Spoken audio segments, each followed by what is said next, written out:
for gentlemen. Let's just go around in a circle, starting with Hippo. Everybody introduce your character, describe what they look like, physical characteristics, blah, blah, blah, name.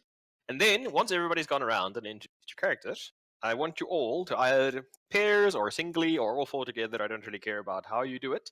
I want you all to decide whether or not you've worked together on jobs in the past for the local mobster that I will be introducing you guys to. Or if you are all brand spanking new rivals in town, that don't know shit about the place. That's up to you guys. Also, can you guys see that map in the middle of the table? Yeah. Yes. Cool. Alright, that is the port city of Luskan, which has many and varied interesting features inside of it. Just going to give you guys a quick rundown. I'm not going to do every single location, but that'll just give you a rough idea. Most of the richer folk stay on the other side of the river, near the Mirabar district, is where most of your more well-to-do citizens live. Well, you've got most of your parliamentary buildings and things like that on this side, in the captain's court. Luskan is ruled by pirates, or pirate lords, captains, and instead of having like political parties or alliances and that kind of thing with traditional names, they're all of what they call ships. And the ships are named after the original pirate lords that founded the city of Luskan originally.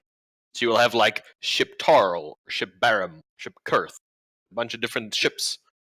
And even though it's commonly believed that the captains rule Luskan, they are in fact all suborned to the Arcane Brotherhood, which has a tower in the middle of the city here, you can see, and they're called the Host Tower of the Arcane. And basically, they're the ones who encourage the captains to supply and feed information to pirates to plunder trade routes to smaller cities like Neverwinter or Mirabar or Ruthium. So encouraged by means of, the stick and the carrot, or just the stick and another bigger stick? No, very often they will fund expeditions as well on the down low. So while the actual state policy is no piracy allowed, they very much encourage freebooters that reside in their city to plunder and raid targets of their choice to encourage cities to trade with them, to cut off trade routes so that they're forced to trade with Luskan. And since they sit astride a major trade route, the city itself is incredibly rich. Like, even though your average peasant, doesn't have access to running water or even candles in the middle of winter, and you will have huge swaths of the dead and poor on your streets, the upper crust, or even like your middle class, have access to much more wealth than people in other parts of the world. The second thing about Luskan that makes it interesting is that it is built on Orcish ruins, the ruins of Ilisk, which is an ancient Orcish city, and it spans for dozens of kilometers either way underground. So often you will have some poor peasant, trying to expand his basement, knock a wall down, and hey, suddenly undead abominations and constructs, pouring out of it to kill them. So that is also one feature of the city that is available. You can see actually there's an entrance, a very well-known entrance here by area number 2, that goes down into the city of Ilisk that everybody knows about, but nobody goes there because it's a bad time, because it's haunted by specters and zombies and golems and all sorts of other nasties, which generally speaking the town watch keeps a watch on. I don't know if you guys have noticed this. There seems to be a feature of all the bloody cities in Faerun.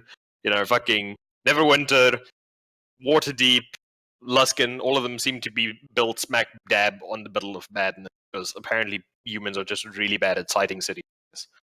Well, other than that, Town planners obviously came from like Africa somewhere. pretty much. Other than that, you fine gentlemen have all been working for a crime lord known as Gentleman Cristiano Dioniso, who is the head of the Dioniso family. He has, over the last 5 or 6 years, taken control over vast areas of Luskan. He has taken control of prostitution, the drug trade, extortion, pretty much every crime that you can imagine, and his mode of operation is he likes to keep things tidy. He does not like needless murder. He does not like interscene gang warfare. And people who cross him and break the rules just have a habit of disappearing.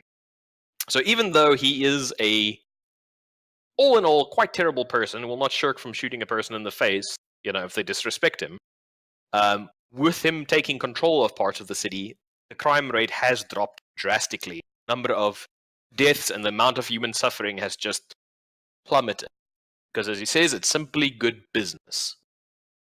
So, each of you have drifted into the city for whichever reasons. You can keep those to yourselves. At whichever time period, which you can also keep to yourselves. Could be over the last months, could be over the last years. That's up to you lot. Once you guys have finished introducing yourselves, you will decide how long you've been working for the gentleman Cristiano, and if you've worked with any of your compatriots. So, starting with Hippo, please introduce yourself. I like this crime lord already. He fits very well with my ideas for Hans Mark II. Oh dear. Yeah, hello. My name is Hans. I'm an elf. I work as a fixer. I clean things up. I make problems. They disappear. Also, I'm very evil and an elf. I wear a black cloak with a hood. I'm deathly pale and have long white hair. And I'm an elf called Hans. Okay. Hans? Oh boy. Well met, Hans. Guten Tag. My name is Lord.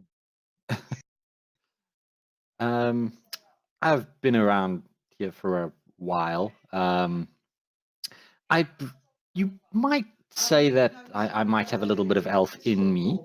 I enjoy tinkering around and building things. And as you can see, I've got a rather well-worn lute that's sort of hung across my chest, and I enjoy playing the odd little bit of music and performing for the masses.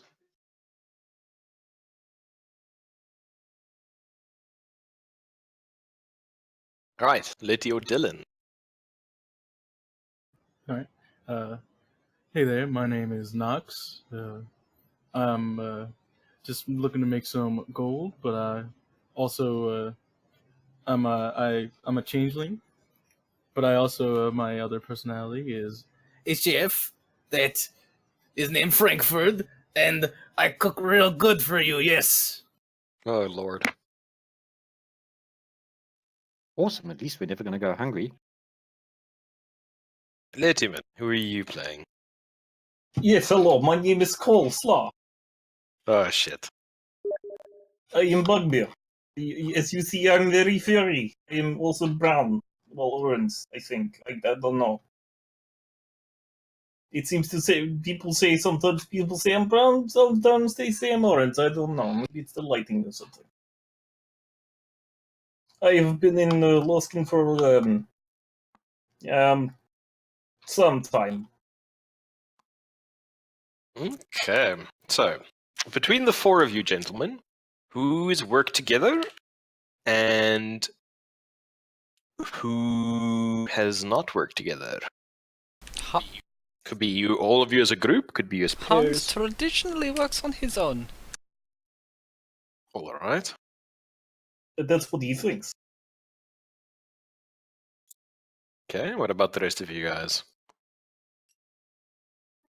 Well, I've been here for a while, so I might have run into one or two on occasion, possibly.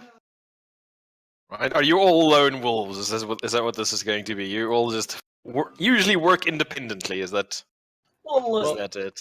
I think Knox would be happy to work with someone, but that kind of depends on someone else. If they wanted to work with him. I always work with other people, but most of the time I make sure that that pale black elf don't get into danger. I kind of stalk him. You kind of stalk him. Yes, well, less stalky, like sexual, and more like, make sure he don't fuck shit up. I can see this is going to go fantastic.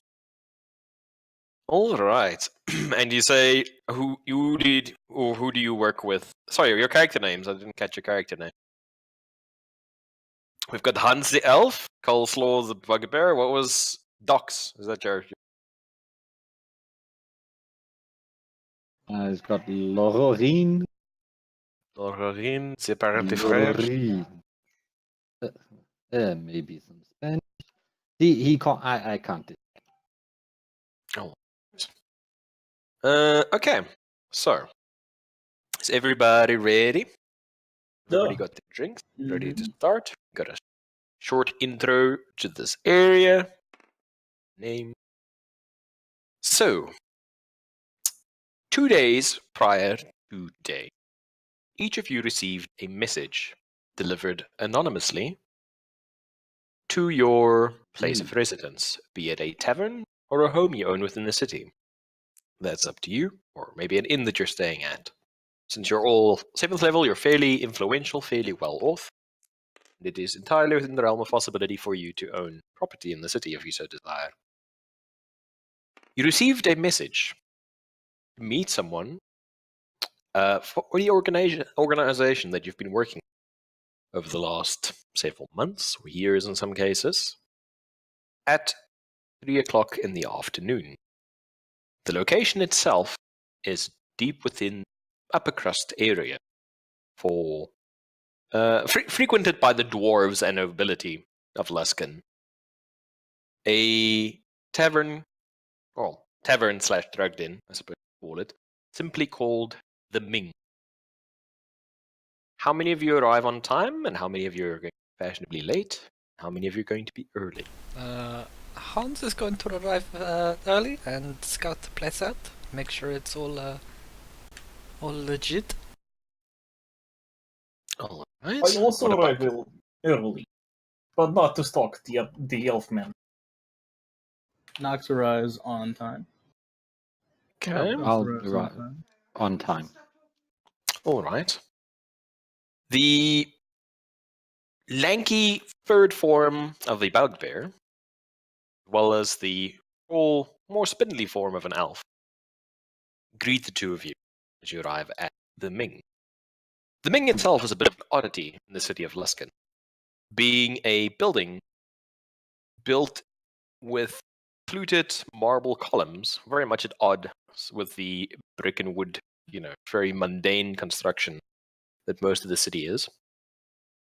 And as you enter, you see that it has been set with low tables of dark polished wood, and that herbs and wildflowers have been scattered across the floor that make a very fragrant bouquet when stepped on. You can also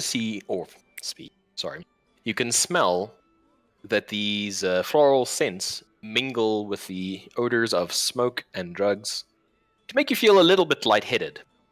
Instead of the traditional fireplace, porcelain stove is set in the middle of the floor to provide additional heating.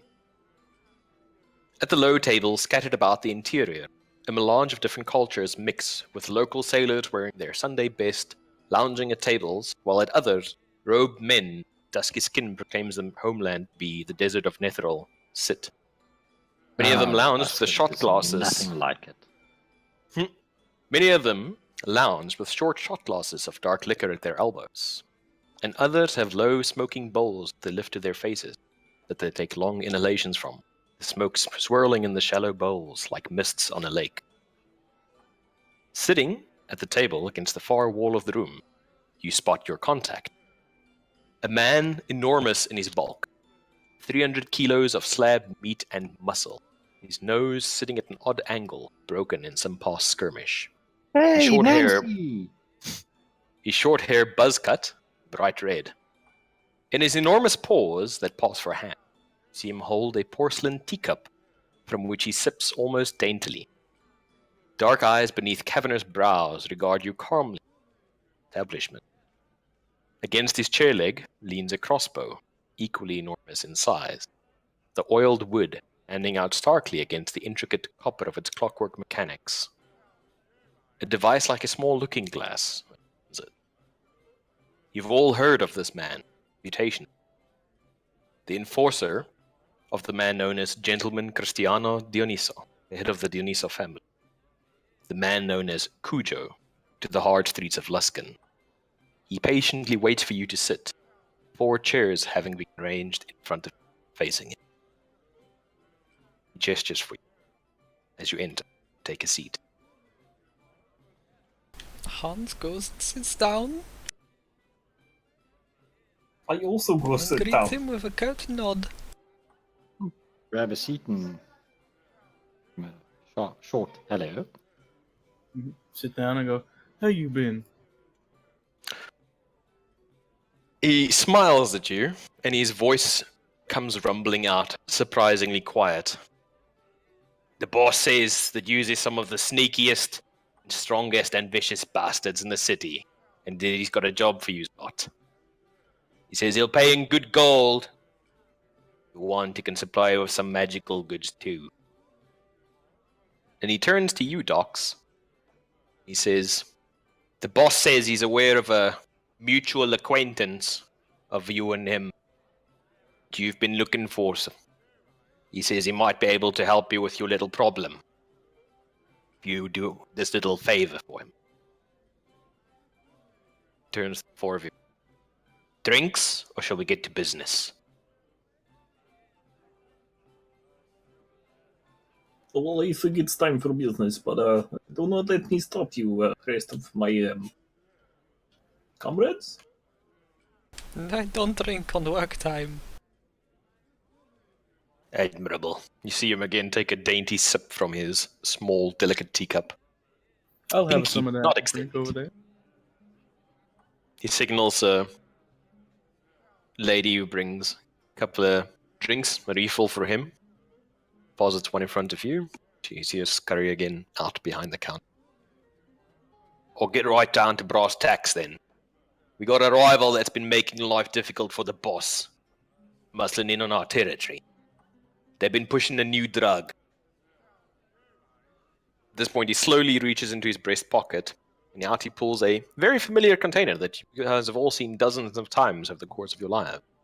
Potion bottle, like one that a healing potion would often be sold within. Its contents swirl a sickly green-yellow color. He gently puts it down in front of you on the table and motions for you to pick it up. I pick it up and sort of... As you pick it up, uh, the bottle sends a unpleasant buzzing sensation shooting up your arm, almost like the vial contains a furious hornet or insect attempting to escape from within the glass. Oh, that's sensation. unpleasant. Puts your teeth on edge. He looks at I'm you. Putting the bottle back down. He goes, right, not doing that without gloves again. This stuff hooks harder than capiche. Makes people crazy. Real crazy. Say they can see the spirit world in the future. And then long after that, normally a day or 2 later, they die. Boss had his wizard look at it, says it's magic. He wants you to find out what the stuff is, put a stop to the making of it, and then make an example of the one who made it. We got some people for you to talk to, places to check out. And we got a guy in the brig with the city, where we got the sample. So you's in? Yes. Yeah, I'm down for Most that. certainly. Get this I think it's potion off the streets. bad for business. Very difficult to do. How are you going to Have get repeat repeat customers. customers if you make your customers crazy? That seems stupid. If they Exactly. die, we can't get anything out of them. Can't have any repeat business. They die. Besides that, it makes the boss look weak, and we can't afford that. Boss doesn't like look weak. Boss is willing to pay each of you's 10,000 gold pieces. Or we got contacts with the Brotherhood. They can source you some magical lucre if that's more your speed. Or of course help you with your little problem. Glances at you, Docs. I'm in. Help me with my special problem. Excellent. Keep the vial. Maybe use it to see if you can figure out more about it. We at one of our houses on the Reverse Run, on the other side. right near the Red Dragon trading post. It's where we had one of our labs. Place got tore up. The lads got killed. Want you to go have a look at it. See if there's anything you spot. We got another lad lock up at the moment. The Luskan guards. Waiting for his turn on the prison carnival. Took some of the drug, but they say he's still alive. Maybe you can get something of him. See if you can find out anything from an alchemist, maybe, or a wizard. I don't know. Find this guy. You put him in the ground. Clear?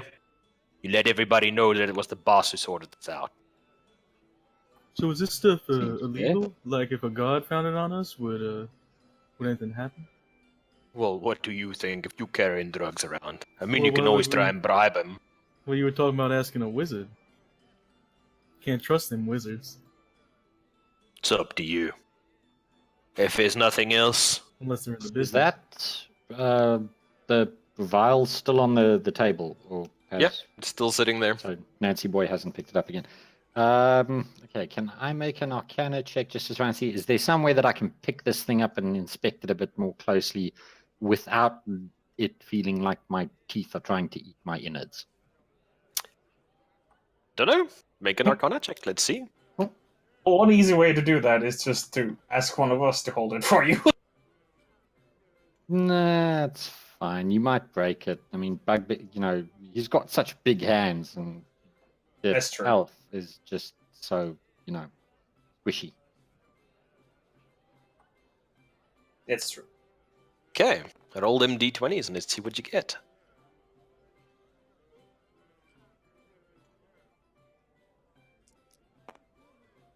You can either just press R and it'll roll, or you can flick it across the table like you would a physical dice. Or you can drop it in a little circle, either.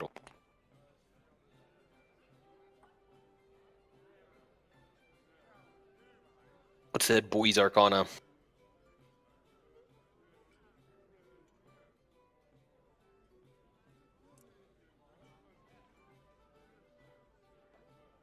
Mr. Mackenzie? Yeah, 23. 23. Alrighty. So, if you don't know anything, just ask. Sorry, by the way. I know Yeah, you've cool. Bethesda is new. Just ask. Like, any of us are more than willing to help. Sweet. Right, 23 Arcana is obscene. So, you sit, shake it a little bit, move it about, twirl it, watch how the fluid inside settles. And even though you're not an Interesting, alchemist, you've interesting. worked enough with dangerous substances in the pursuit of your little project that you can see there's definitely something unusual at work. One of the prime things about potions that you've seen over the years is they generally don't have any sediment or any they don't divide with time if they're left standing still. They keep their potency even for centuries afterwards. Where this very much appears to be almost sludgy remains on the interior. This is definitely not your average potion that you have in front of you. Probably need something with a little bit more oomph.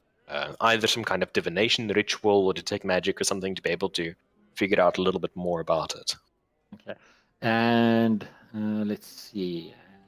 With my limited medicinal knowledge, let's see what that can help with. Okay, how would you like to go about using your medicinal knowledge to apply to it? You're going to take a Just taste make a- test?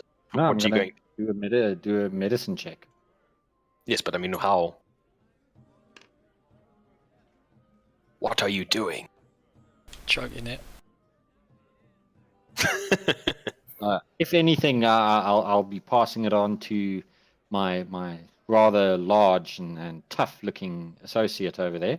If any physical or contact is required, this is more just along the lines of with the limited medicinal knowledge I have to try and have a look if that sediment at the bottom, if it perhaps looks medicinal in nature.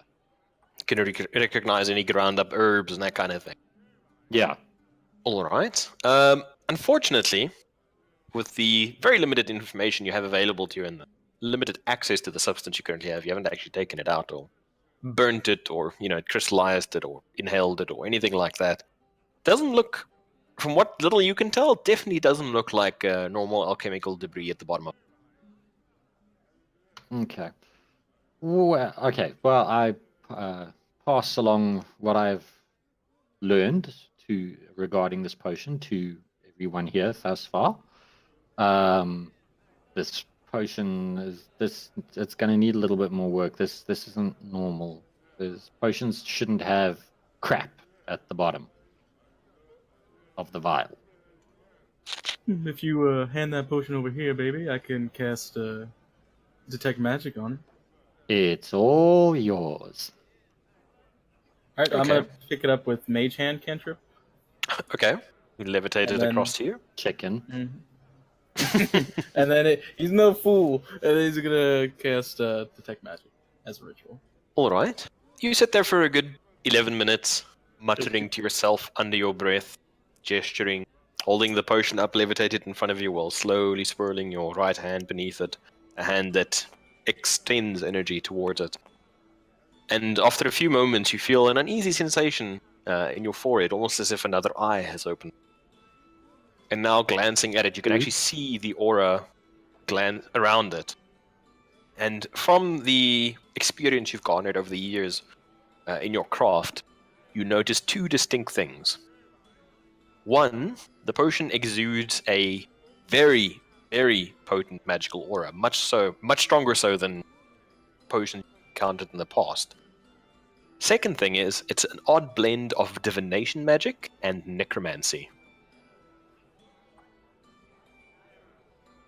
Baby, this is divination and necromancy magic, two schools that shouldn't usually be mixed together, if you know what I'm saying.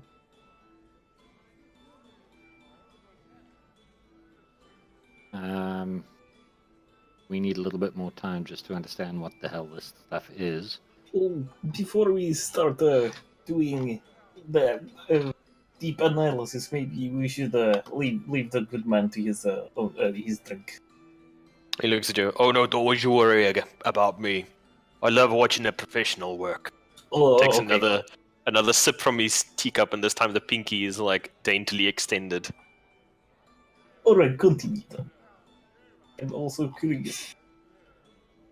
I'm gonna cast. Yeah, I call for another round of drinks while we're sitting here.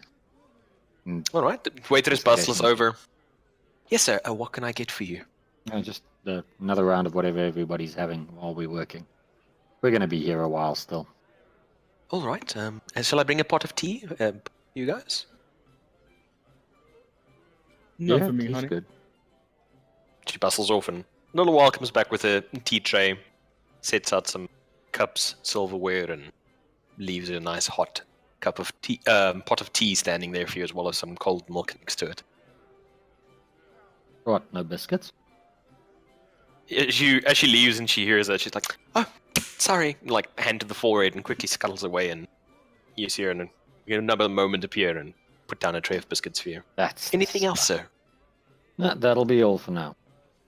Oh, fantastic. And she'll scuttle away again.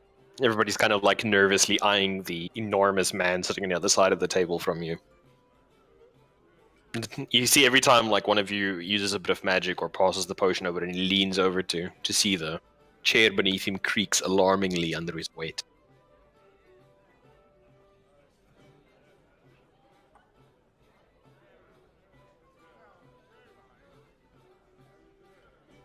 So, what do you think? Well, it's some form of necromancy and divination magic. It's really all I got from detecting it. So you say that these people who take this, they had some kind of visions, correct? That's what they say. They could see the spirit world all around us, and they could see into the future. Interesting. I know nothing of magic, so is this something that would happen with divination? Oh, I don't know. I'm not a wizard. Oh no, sorry. This was towards my friends. Seeing the future, yeah, that'd be divination. Mm-hmm. And then the death might be the necromancy part. Makes sense. Yeah. So, what's your first port of call then?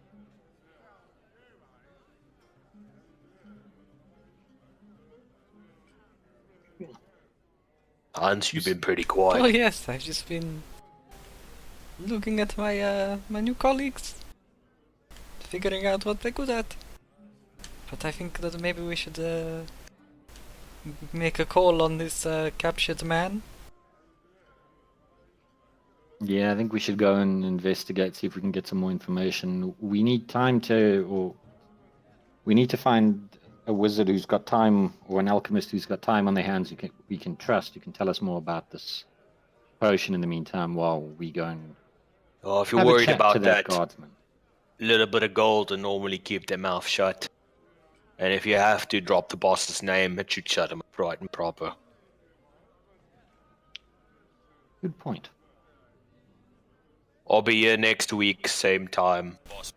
Boss will want a report by then to see what's happened.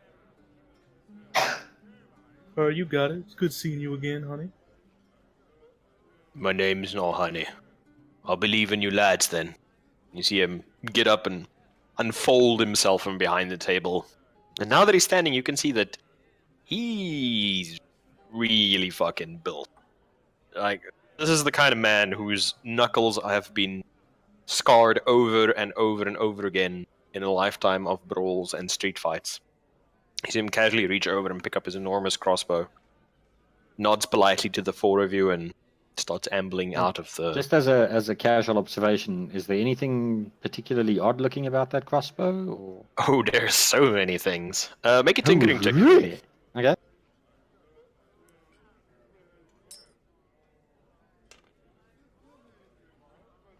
$25. Oof. It appears to have some kind of sealed canister on one side of it, with what looks to be piping running into it, and also some kind of crank system. And in the tray, you can actually see multiple. You were watching bolts. Van Helsing, weren't you? No, not in this particular instance. I just Cujo, is that a custom built accessory? It's a gift from the boss. Very nice gift. I should perhaps ask him who he had make it for you. If you do this job for the boss, see if I can ask him for you. Awesome. Righto. Waldcoats. Carries on out of the interesting area where you guys are sitting, and you're left alone with the assortment of sailors and other tavern dwellers that are currently enjoying their various drugs and or drinks. And the occasional stab in the back and so on, I'm imagining. Oh no, this is a Pirate very town, after all. this is a very prestigious So tavern. that's all handled in the back. Okay, so Troublemakers aren't yeah.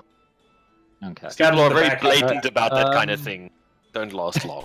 Question for Okay. DM. For spells and stuff that have material components, could it be assumed that we have those on account of our level? Okay. So Yeah. Yeah, you guys are pretty high level, so unless it's something truly outrageous like 10,000 gold pieces of diamond dust, 100 GP you will pearl. assume to have it. Yeah, Nice. yeah, I mean, what's 100?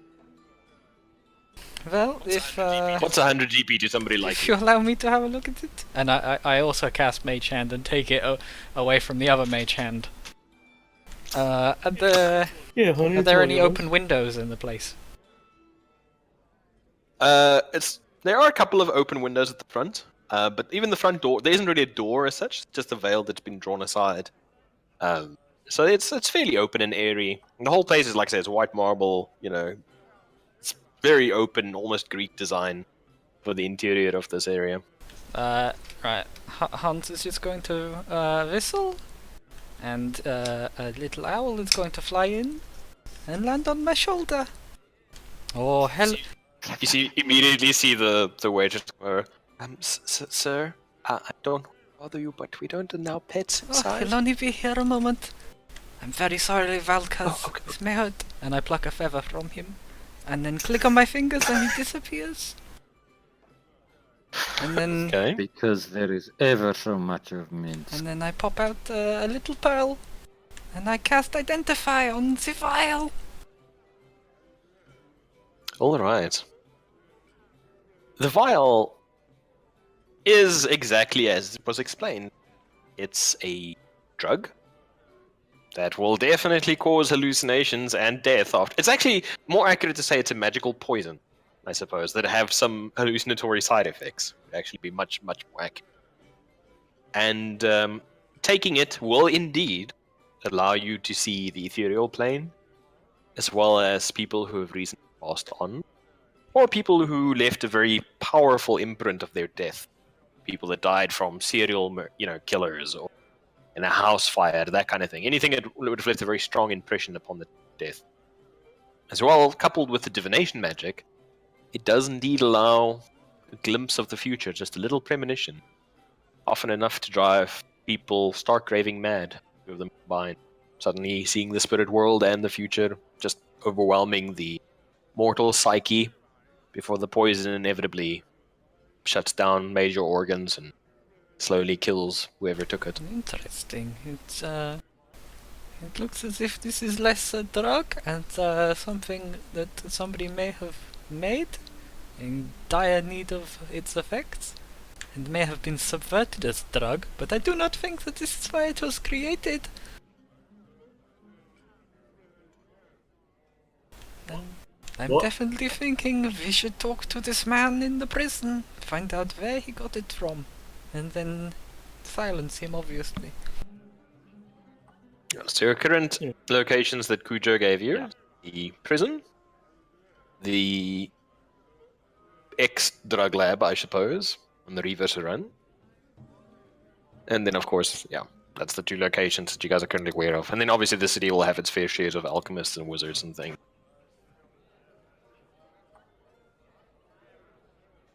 I agree. We should visit the man in the prison first. Yeah.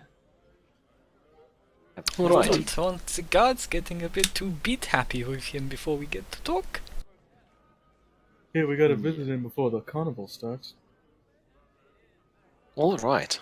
So, Oh, what's up? no, let's go. The four of you pay for your food, for your drinks, I should say. Exit the tavern. Even though, could we really even call it a tavern? I don't think so. You exit the tavern onto the Lounge? streets of Luskan. The ever busy, ever noisy coastal city. You make your way over the river of Mirabar, down the market, and towards the captain's court, prisoner's carnival. Making your way to the slams, where drunks are normally left to sleep off the effects of their booze, or if the carnival has been postponed for whichever, people are left in the deeps to stew, awaiting their execution. The building itself is a monument to mediocrity. Just red mud bricks, wooden roof, human standard, nothing whatsoever to set it apart from any building other than the heavy bars on the windows. You make your way inside, tipping past a pair of guards on the way out, and to find the desk sergeant sitting at the front, glancing through a heavy leather ledger with his hands, both of his hands basically massaging his eyes as if he's been on duty for quite a long time. A human man of late 40s with graying hair glances up at you. Given that I've been in Luskan for a while, do I know this sergeant at all? I don't know. Have you visited him at all or cultivated any contacts with him? I may have spoken to the kind and trusted and noble members of the City Watch from time to time. All right. The sergeant behind the desk, you know him quite well. The locals just call him Stones. You don't know where he got the name from, or why, but that is pretty much the sobriquet that has been applied to him by the people who know him, as well as the other guardsmen that he serves alongside of. He glances up at you. Oh god, every time you see me, my pocket gets a little bit heavier and my life gets a little bit more difficult. What do you lot want? We just wanted to speak to someone in your care. And what particular shitstorm will you be stirring with a stick this time? Me stir shitstorm? Never. Uh-huh. And you see him kind of put his hand on the desk and slide the ledger towards you, as if expecting something. Very So who are you looking for? Question to the DM, what was that guy's name again? That guardsman? You didn't catch his name per se, you just know that they have a drug user in lockup at the moment. Or somebody they scooped off the streets that was raving and crazy. Very discreetly, I palm off a couple of gold pieces, sort of slide them in, behind the spine of the ledger, typical discreet fashion. Recent visitor to this place, guy who, might have caused a bit of a scene with his behavior, bit of a nutcase. Right, I'll tell you this and I'll tell you this once. You should stay clear of this one. Brass captains got involved. There's rumors of a gang war on the streets and they're happening. Don't want my men caught in the middle of it. You get 15 minutes, then I want you out of here. More than enough time. My thanks, Stones. Right, see him get up, walk over to the barred door on the left-hand side of the room, slide them aside, and then take out a ring of keys from his pocket and start unlocking the various locks. He's the only one in the deeps at the moment.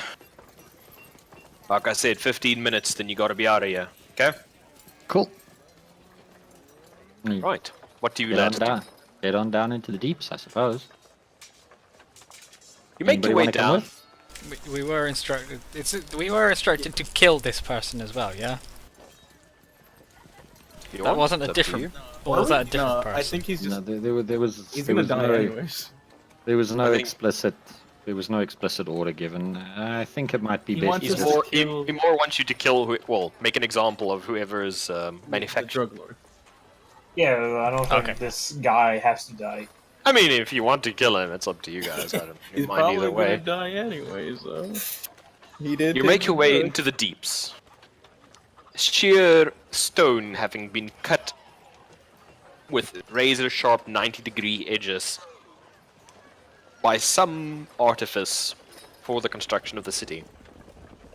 You can actually see places where the stone has been softened like wax and the steel bars have been pressed into it to form crude windows by a later artifice that was not nearly as neat as the original construction of this place.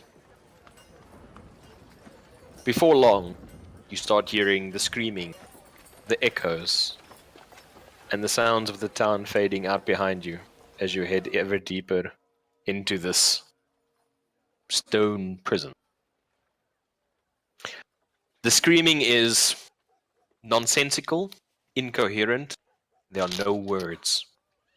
And as you finally come to the prison in front of you, you see a man dressed in what is probably the remains of a fairly respectable set of doublet and hose, who has grown a bit of a beard, just a bit of a 5 o'clock shadow in the last day or two of holding. Hair filthy, caked in his own filth, fingernails broken, blood oozing from under them where he's hammered his hands and clawed at the prison bars. And he seems to be absolutely feral, his back turned towards you, shouting at the walls in front of him, screaming at the top of his lungs. So, what do you gentlemen do? He seems to be slightly incoherent.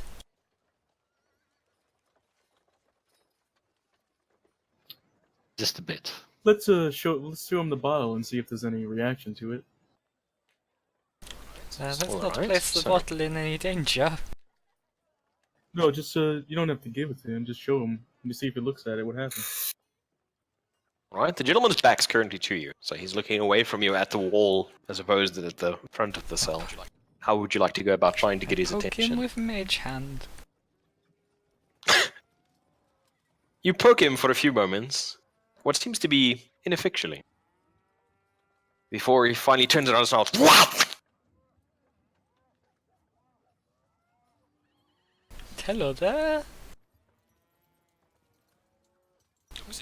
Looks at you, looks to the side, and you see his eyes widen as if he's looking at something that you guys can't see. Take it away, don't bring it near me! You see him start coughing up, hacking wet coughs of dark, clotted material that can only be blood. Take that away, my friend. Take a What what? does he want us to take away? Well, isn't your comrade holding up the little bottle or vial? Oh, I didn't know he was showing it yet. Yeah, I thought our wizard had it. Hello. Yeah, so Who did has I. the vial? Who has the It's vial? me. The wizard. He took it from me with mage hands last time. I Okay, Mage Han. Hand it out of my pocket.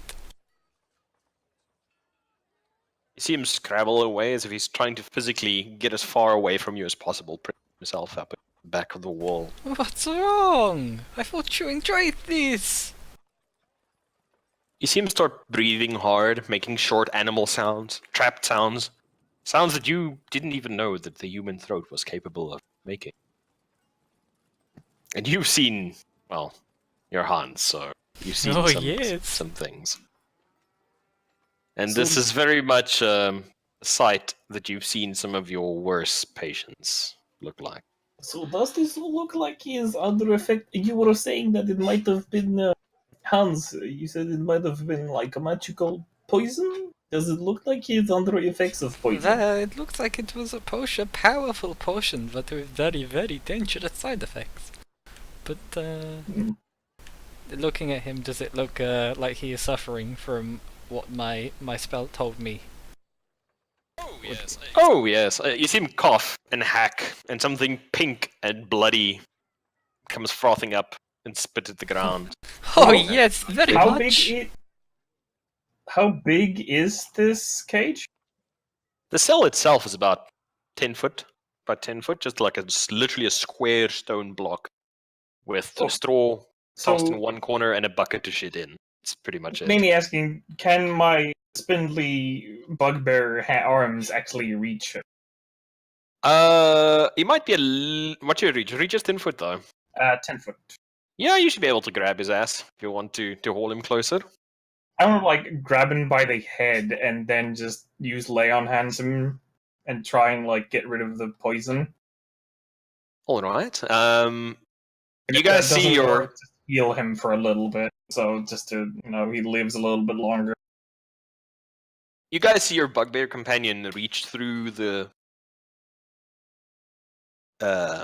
bars, and one thing that's really not very obvious about bugbears when just loping around having a casual drink with you is how fucking long their arms are. They almost have like double jointed arms where he just has massive fucking reach. And he reaches into the bar cell and grabs the prisoner by the head. You guys see a burst of yellow greenish energy. And Letty, you see something else with your divine senses. It's almost as if when you try and heal him or remove the poison, a sheath of cold grey-white energy momentarily blinks into existence and actually negates the healing energy that you try and pour into. Ooh, can I try and figure out what this is? Sure, how would you like to try and do With a that? quick Arcana check.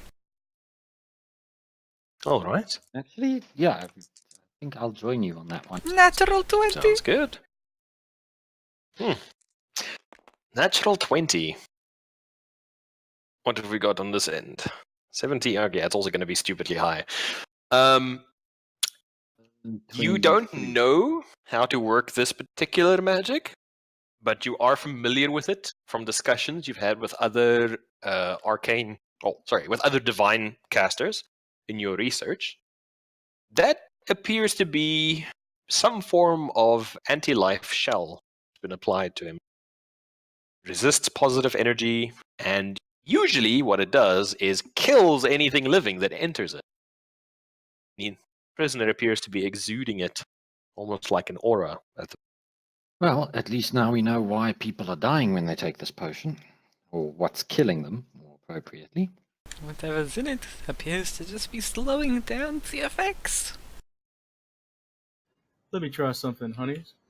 I'm gonna cast Suggestion on him. All right. What's the DC on the check for that? 16. 16. Let's see if Joe Plebfish can make any rolls. Where is it? There's my d20s. Oh yeah, that he totally passes with a 3. So yes, you cast suggestion. How do you phrase your suggestion? Why don't you tell us your story of how you ended up in here and your name? He looks at you, and bear in mind, this is not an individual that is very coherent or has very much of his mind left at this He's point. got to try his best. He's going to try his best, but like I say, bear in mind, you're speaking to somebody who's literally dying from magical Ebola at this point. Mm-hmm. He's in a bad way. While all this is happening, I'm just checking to see how much more time we've got before we have to get out here. All right. He looks at you and goes, Jorvas! And then he says that he hacks up another piece of what you can only assume is lung or throat tissue. Name is Jorvas. Got it from the house. And it tries to speak more, but it doesn't look like his vocal cords are in any condition to give you much more info than that. You can see him actually trying to push the words out through his mangled throat, but all that emerges is a choking, strangling sound. Jorvis, is it the well- house? Don't worry, honey. You're gonna be fine. Can I roll a deception? Should I Sure. break through that anti-life shell? Well, or is it punch some kind through of it. force? No, no. Oh. Get off. Not actually Coleslaw. punch through him. Not through his throat. How would you like to try and punch through it, Mr. Coleslaw?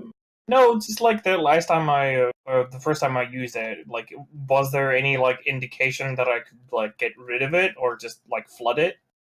Make a Arcana check for me. Ooh, great. 22 on the deception, by the way.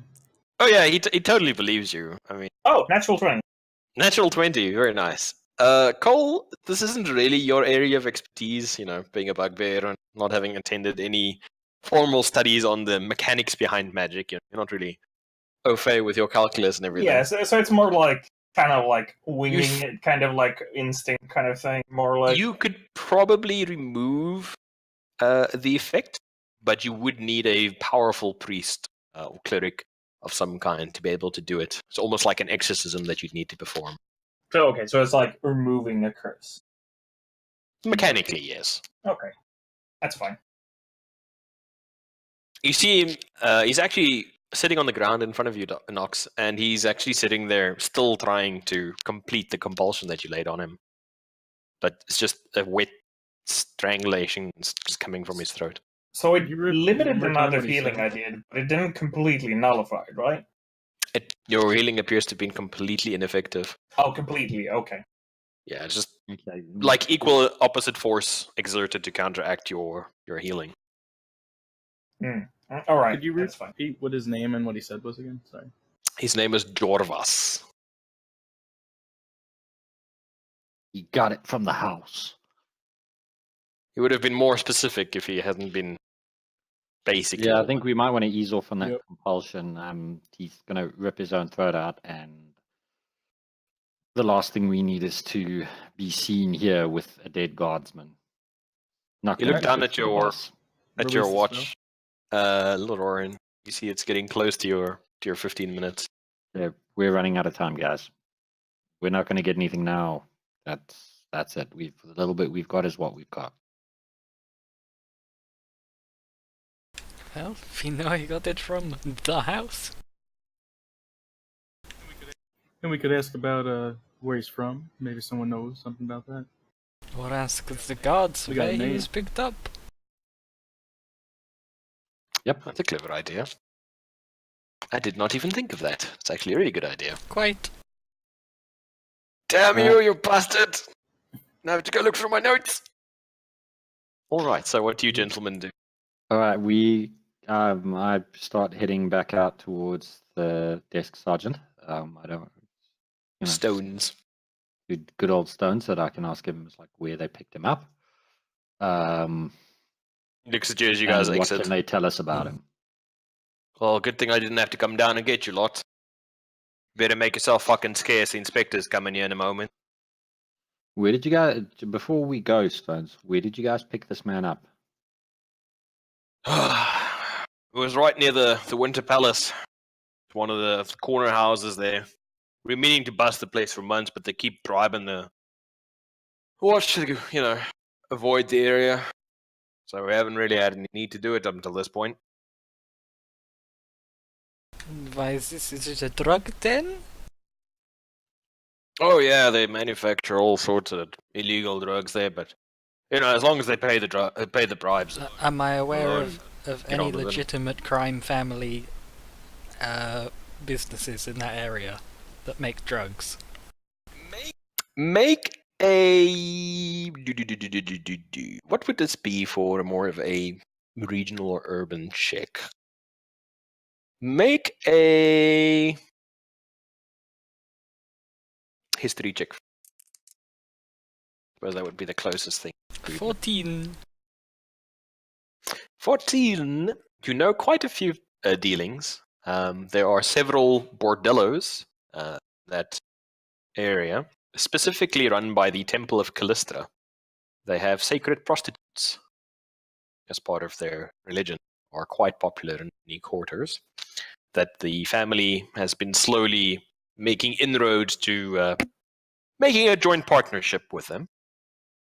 There are also several drug dens where patrons can enjoy their opiate of choice, peace and quiet and relaxing surroundings.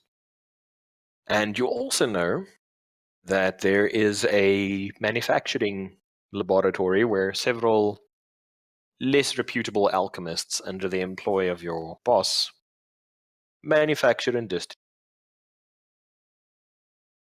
product from.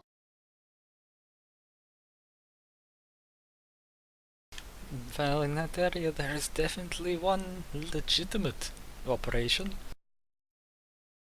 There may be a separate one that is less reputable. Stones looks at you and goes, "Listen, I don't mean to pry, please understand, but are you lads freelancing or are you working for someone? Because I don't really want to get involved in anything." Don't worry, Stones, you're safe. Let's Okay, just right. say we have a common benefit. It's just a business. Oh lord. Okay, listen. You wasn't here. I really need you to go now that boss can't be here anymore, and he doesn't want nobody snooping around this case. So I need you to get gone. All right? All right. Honey, we'll take We it. go. We were never here. Okay, fantastic. I'll tell you what.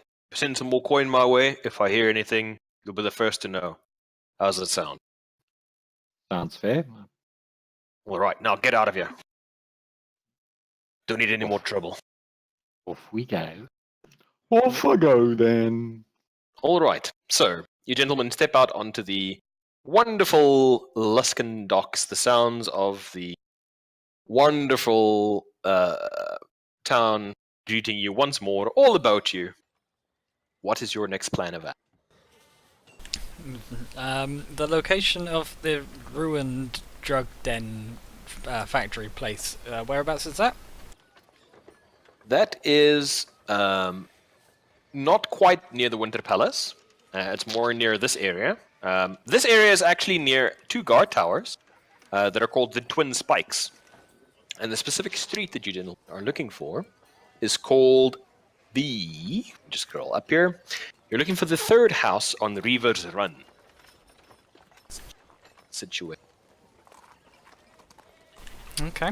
If we have a choice, if we stop in at our employer's business in near the Winter Palace, who knows? Maybe the manufacturers there were trying to make a bit of money on the side selling this new stuff. Or it is Well- a completely new operation run by somebody else selling this stuff, and it just happens to be in the same area. Well, well, you were talking about this poison. It seems like it was designed like that on purpose, or maybe, well, maybe not designed on purpose. Maybe chemical runoff or At this alchemical point, I'm runoff. not sure. It definitely seems to have powerful magic effects. It lets you see recently deceased people. It lets you have portents of future. Very powerful. I'm not sure if that is its intent, or if the poison is its intent. Either way, one of these things must surely be a mistake. Well, someone's distributing this. It must have a reason for it. Oh, also, second question: why are people buying this? Because people are miserable. Well, yes, I get that people are miserable. Because They people are take drugs because of that. But in general, why would they take this? It's a new They drug, you probably know. don't know that it's gonna kill them. They think So- they're being lied to. So is this like, does this drug already exist, and is it salted? I mean, is it sabotage? Ah, a Is that deliberate this- attempt to annihilate our customer base. Clever. Possibly, like maybe they are already making this kind of drug that lets you see funky things and get all high and stuff. But then somebody made it and added some, salt into it. Ah, they to cut it with sabotage. unethical components. It's like I do not understand what the purpose of this drug I is. get what you mean. Good questions, all right. It's very powerful too. Your healing spell had no effect on it. Yes, it would seem like I assume that to get rid of it almost seemed like a curse. To get rid of it, you would need a very powerful priest. Which, that would actually, it's a very key point that I should have probably shared earlier. I think it is very, as we also already know, it is a very powerful, but to be that powerful that you need a powerful priest to get rid of it. It is very dangerous and made by dangerous people, and it's obviously made for some kind of purpose, because there was almost like some kind of, well, I don't really know how this magic stuff, or I just kind of do it. So I don't know. Mm. But all I know is the stuff I that love was the inside. bugbear But rambling. the rambling is best. But the stuff inside of Just him not in should the have been stuff not inside of it. It does seem Makes sense. like a lot That's of all work true. to make That's a all drug very this true. powerful, with powerful effects such as this, only to have it kill someone. Yes, Well, oh, yes, because it is technically poison, but it's not a poison. I know a little bit of poisons and diseases and stuff, so well, I maybe know about this stuff. if they were concocting it from scratch, it might be a bit of a stretch. But if they were simply modifying an existing potion, it wouldn't take all that much effort comparatively. Exactly. If they had a Well, the best place to get these answers would be the drug lab. Well, let's go and have a look. Well, let's go. Let us go to the abandoned one first. Then maybe go to our own one. Yes. Maybe they have more experience idea. with drugs, and we go ask them like, "Do you make this stuff? And is it sabotage, or like maybe they can answer basic questions about how to make drug?" I'll be right Sounds back. fair. My cat just threw up on my bed. Okay. No, fantastic timing. Cat's like, fuck you. fuck your game. Where did I put the tile? Who loves kitty? Who loves kitty? This your bed? Blech. Who loves kitty? Pretty. Let me just open up my Luskan folder. So working theory so far, whilst Dylan is gone, it's either a magic potion with unintended side effects. It's a powerful magic potion that people are cutting with bad shit to sell it as a drug. Or it's just straight up poison with unintended magic effects. Really strong, not unnormally counterable poison. Or hey, it's What could be we're going to go up against some kind of monstrous undead vampire. What, lich, me? Thing that can. Somebody called? Your cousin. Oh, Your Franz! older, more powerful cousin. Franz, Oh. he's doing very well for himself. I'm very proud. Oh lordy. I have a weird idea, but so what did that guy look like who was in the prison? The mad guy? Like He what was he wearing clothing. He was wearing the Blitten hose, dark green, stained with a myriad of various What? bodily fluids. Like how But at some valuable point clothes they were would- there? they would Were be they like fancy. upper class? Tell you what, roll a investigation check for me to see how much you noticed. All While right. you- Yeah, 'cause I didn't wish to invest. remember to actually take a look. That is a 16. 16. From what you've spent some time in Luskan, and from what you've seen of the various social layers of strata in this town, that guy was either a very wealthy business owner or a minor noble. I'm back. I just have what you call euphodism, inspiration, or whatever. I An idea came to your head, this yes. drug. But no, I have idea. This drug is very hard to get rid of. Correct? It is more like curse. No, normal anti-poison do not work. Maybe it is drug specifically to murder rich people. Speaking of this, He I was have wearing an very idea. Or fine it could clothing. be some. if From a business perspective, the knowledge of the future. when Think we about are it. done, Tell it as, oh, you can see the future, and just don't tell when them. we are done with the potion, what if we attempt, I don't know, find somebody who can purify food and drink, maybe? I wonder what that would do to this magical concoction. Well, the problem is, I was thinking about that too, but it is we not the should probably poison bring it or to an the- alchemist first. We don't know what my magic will do to it, you know? Oh, you can cast this spell. Very good. Good to know. Well, who? What? Okay, so Are you Oh, perhaps do you perhaps have a book? Would you like to transcribe this spell? I could teach it to you. If you got no, the this ink. is okay for now.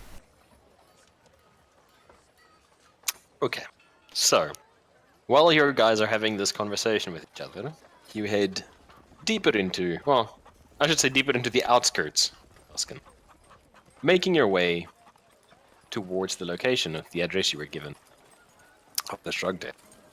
The area you enter isn't exactly a well-to-do-it area, and the first thing you notice when you get into this area is all the structures here are large, but modest. No ornamentation, no expansive lawns, no trimmed hedgerows.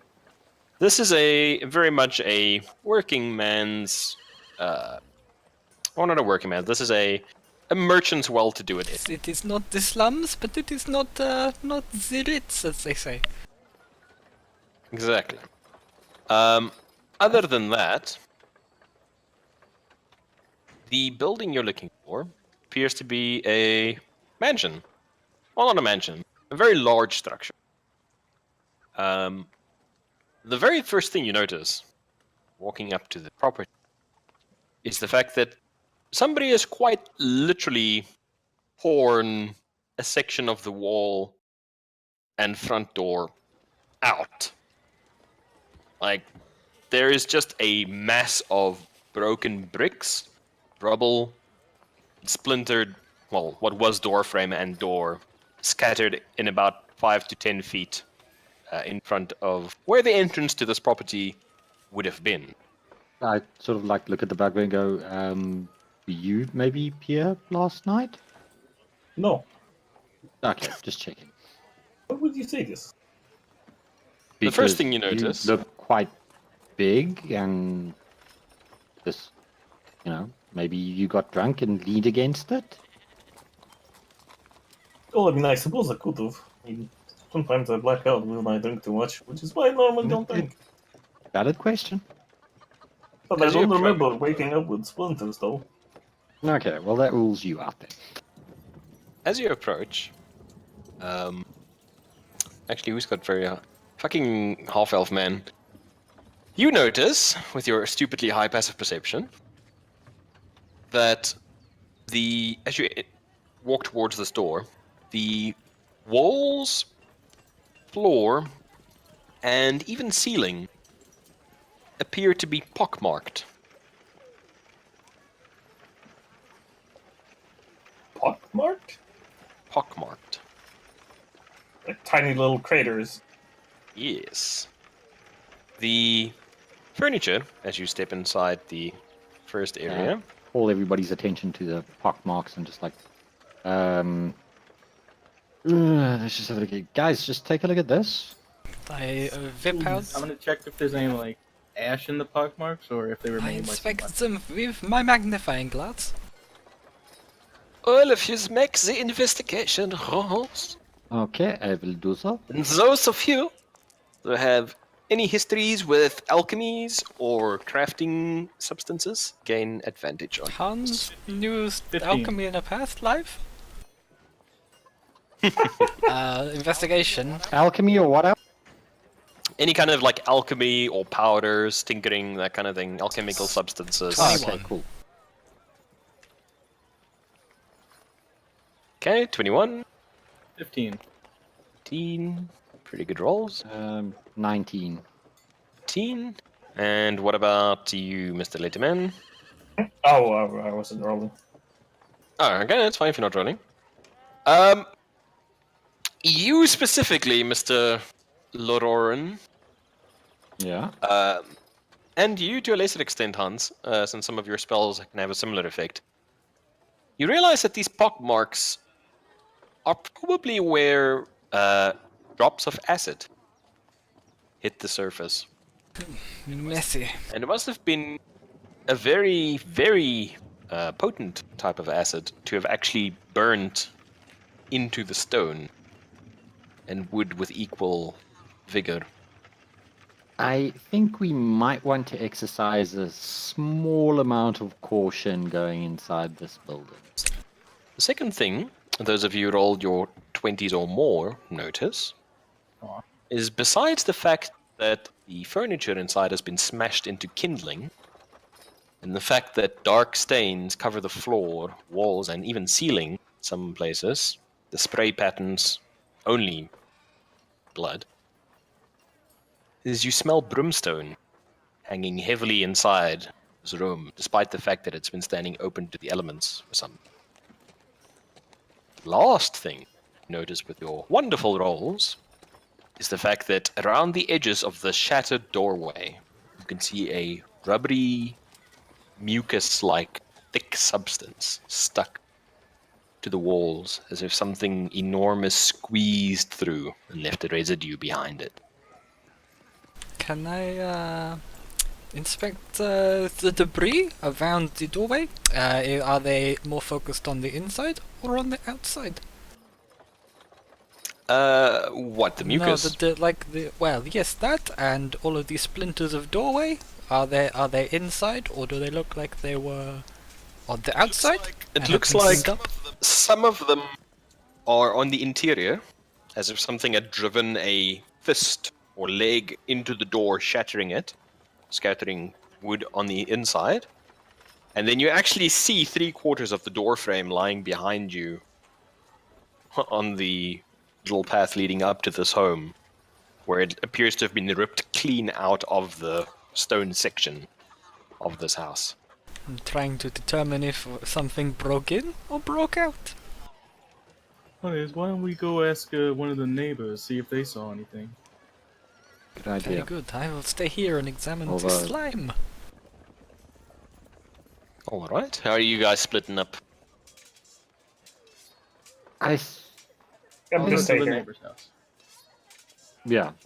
Will somebody Sorry? stay here with Hans and... Yeah. I will. Okay, so... So Bugbear and Elfman are going to stay on the premises, He's just staying in his first And- room for now. and Half Elf and Changeling are going to Yeah, head let's up with go the and- neighbors. Let's go and see if we can chat up the neighbors. All right. Which scene would you gentlemen like to do first? You want to do the house, or shall we do the neighbors first? to the neighbors. Because I was about to try and find pictures for tokens, because I noticed none of us have tokens. Oh, I'll- balls. I I'll knew I get on forgot that something. now. You do you. Okay. Sorry. I actually made tokens for all the enemies. Sorry, I got Oh, him. well, my no, God. that actually After that, no, thoughts. that could actually work in our favor because we are all suddenly like invisible gods who just like kill them with laser beams from our eyes. and Sorry, bolts guys. Of lightning from in between our big toes or something. My only excuse is it's been crazy stupid at work. Okay. I will find you token. No, I got it. You do your stuff. So, you two gentlemen, who's going to be speaking to the neighbors first? Let me ask that. Who's going to take the lead in your question? Well, which one of us which one of us sort of like would be the less threatening in appearance? No, I can make myself changeling or as almost human. least threatening as possible. If appearance matters. Sexy no jutsu.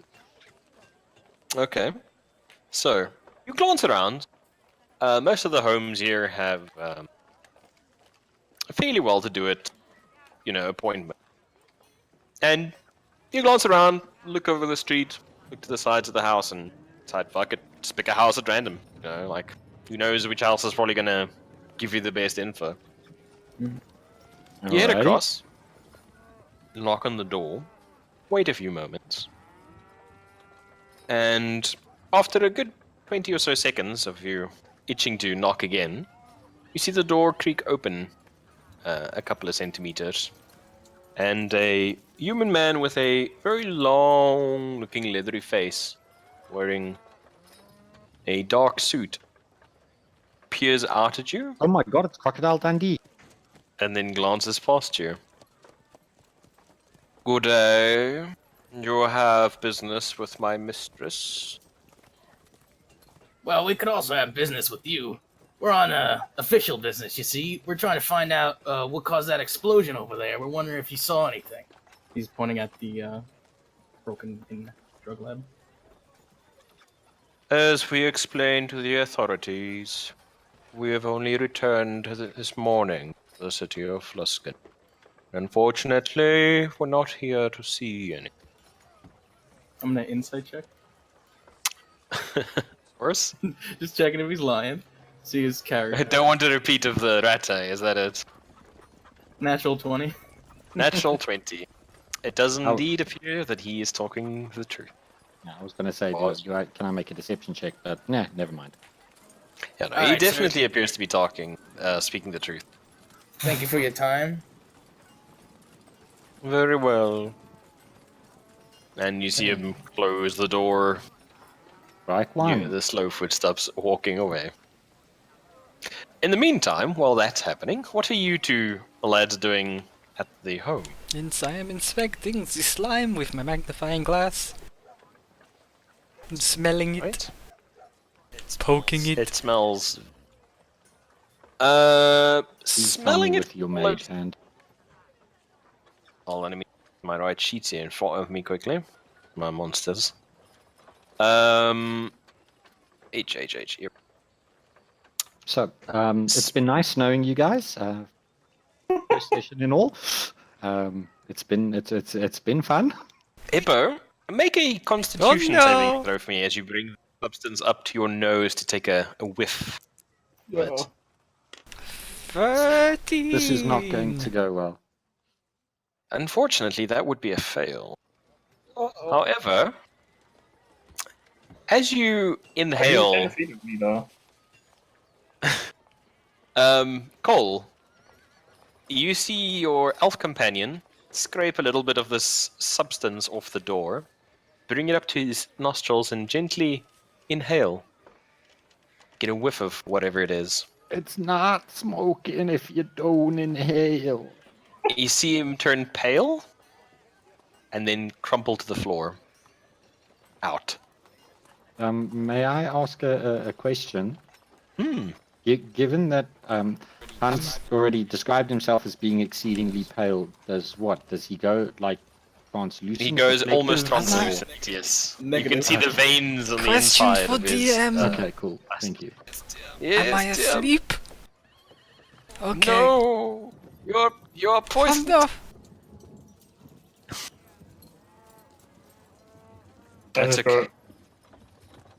Calmly walks his body and like, are you alive? No.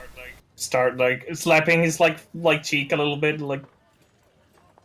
Hans, you come to with the lanky form of the bugbear busy slapping you around the face to bring you to, and it takes your moment, your brain to reboot because you were just standing, looking at the entrance to this house, and now suddenly you're seeing the sky above you in the rather airy form of a bugbear standing over you.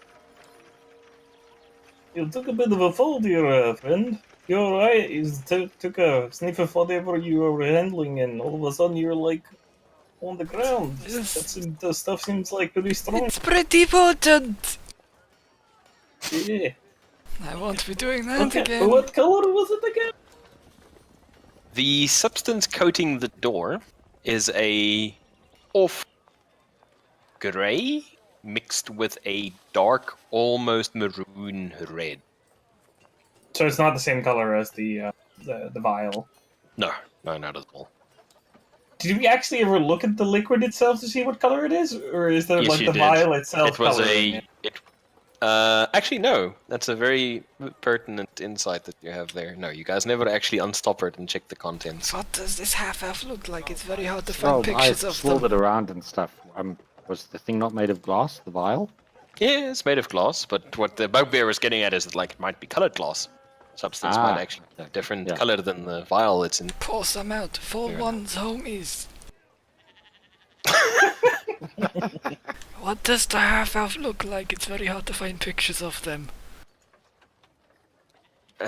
Basically, either human or elf, or an unholy blend of the two, depending on the person. Is your elf or more human, mister? Your half-elf.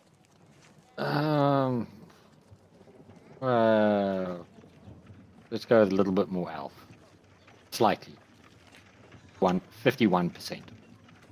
51%. Yeah, generally speaking, half-elves have the daintier build of elves, like frailer bone structure, and pointy-ish ears, although not always as Slightly. pointy as I'll humans just are. use this picture then. And then, they normally aren't quite as hairless as elves are. They tend to lean more towards the human side, and that. I that can end of grow things. a beard. Hey, I have a fucking beard down to my stomach. Look like Father Christmas. Could you move Okay. these tokens over here so I can mess with them? Which kind of token do you I want, dumped a comrade? lot of them there. I don't It's see okay, any. they're here now. I couldn't find the changeling, so you look like Odo now. Oh, this oval looking guy. That's fucking great. Okay. So, while this is going on, our two intrepid canvassers, what is your next course of action? For Nox and Lauren. I think we should maybe ask another neighbor. You know, that one just got home. Didn't even really get any information out of him. What do you say, Lauren? Lauren died. No, sorry, I keep forgetting it's push to talk, so. Alright, you can handle the next one. Yeah, okay. Alright, you guys head to the next house over. Make your way up to the stately building in front of you. This one's garden overgrown with weeds. Doesn't look like whoever owns it gives much thought to maintaining the premises. What a Again, lovely place. a knock on the door. And from inside you hear a stamping of feet as somebody that is just incredibly pissed off with the world comes towards the door. And you're Oh, still leaning away from it. The door is suddenly yanked open in your face. And you see a halfling woman standing in front of you. A very heavy halfling woman. Probably the size of two other halflings in weight. Enormous rolls of fat Wow. hanging from under what appear to be a set of hair curlers and what at one point might have been either a bra or a breast strap. You can't really tell. And she squints up at you. What in the blazes do you want? Get off my lawn! Get out of here! Leave! Okay. I'm going to try and persuade her that we aren't here in a to cause trouble. We need her help, and I'm not with you, by the way. I'm down a little bit That's down the road. It's just you. Just for now. great. Leave me with freaking less with slightly more angry Roseanne Barr. Wonderful. Thank you. Well, I haven't got all day. What do you want? Get out of here. I'm gonna make a. Going to make a what? Oh no, comrades, he died. We'll never know.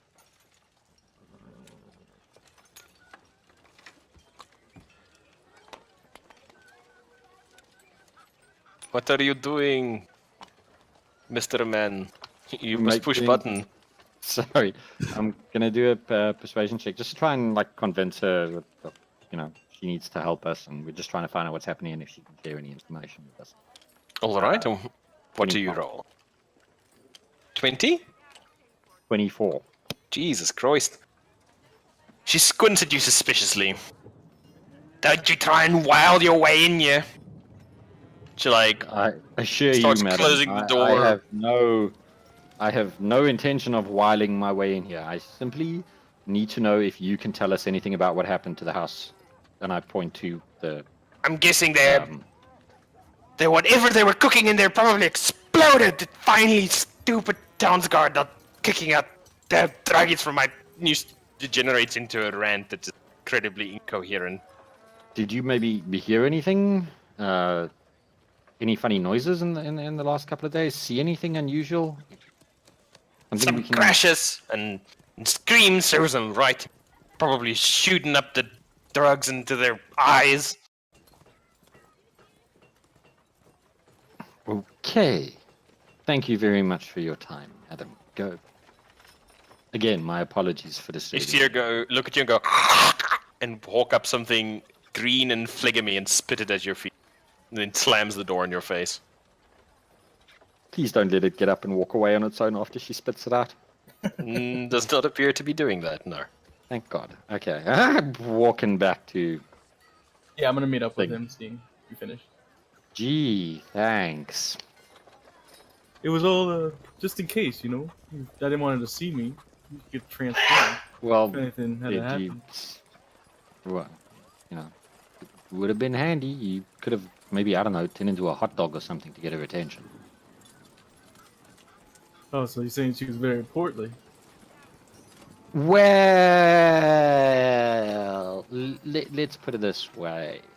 You know how the halflings are half the size of us? Mm-hmm. She's about as wide as we are. Bro, you sure she wasn't a midget dwarf or something? No. Quite sure.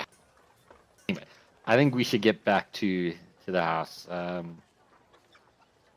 don't think we're going to get anything out here. It doesn't look like people here are particularly interested or particularly keen on whatever happened here. It doesn't look like the owners of this place or people who lived here were very well liked.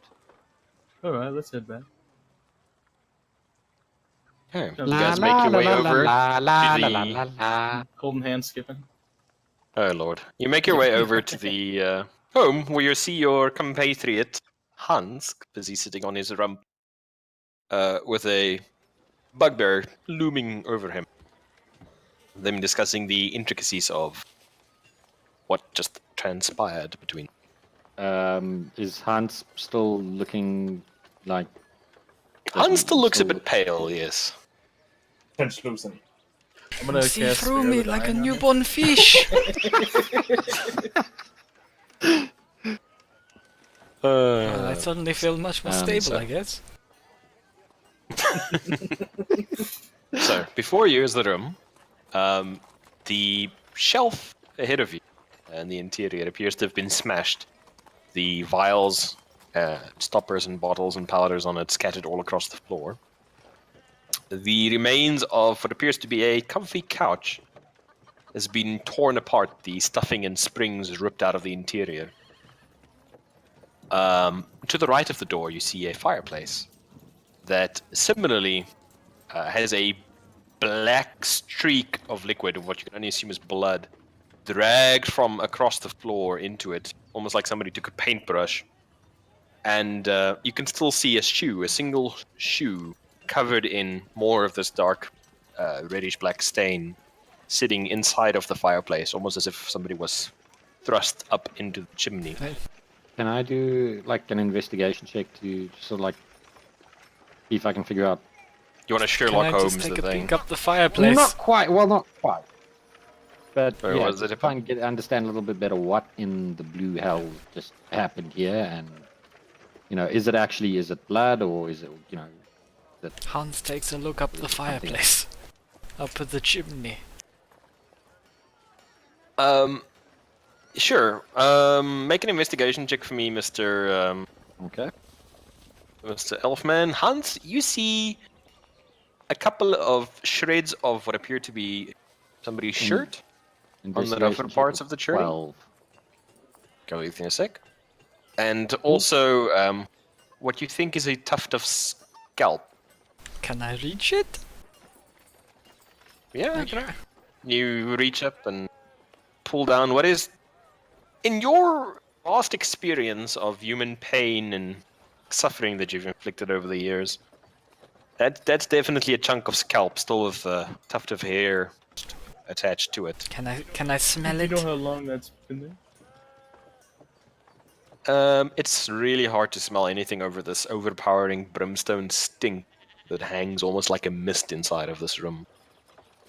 I'm just gonna, since I see like I'm looking Brimstone? inside of the chimney and all that stuff, seeing like as if something got like stuffed in there. I'm just gonna go take a quick look on the rooftop. You say it smells like brimstone? Mm-hmm. Okay, Overpoweringly so. Okay. In addition to my investigation check, can I do like a knowledge religion check? Is Sure. this like a demonic brimstone? It's a interesting leap of intuition. You may definitely attempt to do so. And In can I fact, roll to see? 16. Okay. Sorry, what was that, Nox? Can I roll to see how long that scalp has been there? Like when he died, time of death. Oh, it's pretty recent. Like you can see the Going blood, all even though CSI on it's this How is- motherfucker. I'm gonna squeeze the blood out of it into a vial. it's not really blood so much as a It's more matter. congealed brown. I wouldn't Bring say it like paste. a sponge. Like it's like blood that's been out in the air too long. It's starting to go a little bit flaky. It's not really a liquid anymore. It's been completely open to the to the elements. Your bugbear compatriot climbs onto the roof, and Lauren, you made your check, and I mean you haven't dealt with the demonic yourself, but from the arcana that you know, and the little bit of Wait, tales so I could and have made hearsay. like knowledge arcana instead of knowledge religion? Well, I was getting to that. Like between the bits of arcana that you know, and the folklore, superstition, and bits of religious dogma you've picked up over the years, it's definitely like sounds like something demonic. In key with what you've heard attacks by them can be like. You think this is In an demonic? amazing leap of insight, I turned to my bugbear friend and I said, "Can you Shout out to him on smell the roof. what's in the air?" Yo, it's a no, I haven't gone demon! to the roof yet. With that, I'm just gonna be like, let me see. And like, I put like two of my fingers like next to my temples, next to my eyes, and it's like both of my eyes glow. And I use Divine Sense. Until the end of your That's a next cool turn, trick. you can sense anything affected by the Hallow spell or know the location of any celestial fiend undead within 60 feet that is not behind total cover. All right. You don't spot any fiends as such with your divine sense, but this entire room or home is permeated with the.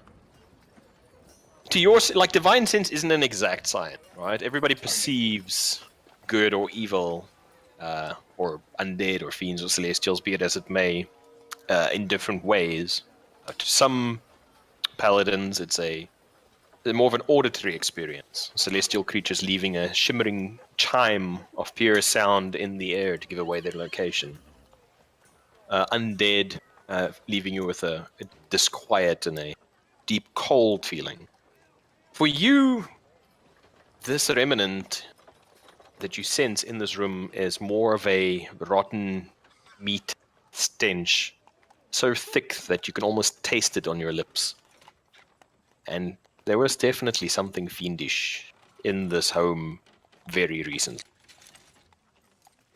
So, Well, it does What do not you- look like there is currently any kind of fiend here, but there are definitely traces of fiendish things. It's especially strong around the scrapings that Hans has, or that he Yes. smelled. Oh yes, the stuff that you took the scrapings of, Hans. It is especially strong there. Interesting. okay, if I look at the frame on that, well, I'm assuming we came in through that hole in the wall. Mm-hmm. Where's the most rubble, on the outside or the inside? Rubble is mostly on the outside, Okay, so whatever and was a here lot of splinters are on the inside of the door proper. Okay. Seems like the door was ripped in and then the wall kicked out. Pretty much in a nutshell. I want to go and have a look at that bookshelf. Or All that right. shelf. The shelf itself is full of beakers, vials, potion vials of various kinds, little packets of powder, and you recognize a cornucopia of different drugs shelf. Yeah, well, You said a lot of drugs here, people.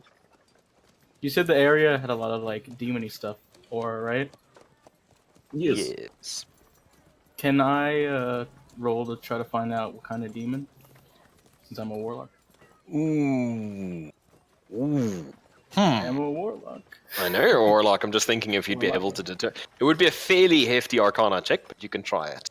Okay. Remember, you don't have any physical sightings or Yeah. description of the creature. You're going to try and go purely off of the acid stains, The evidence remains that of is- whatever's May on I the door. pull- So it's going to be May quite I tricky. pool my magical knowledge with him?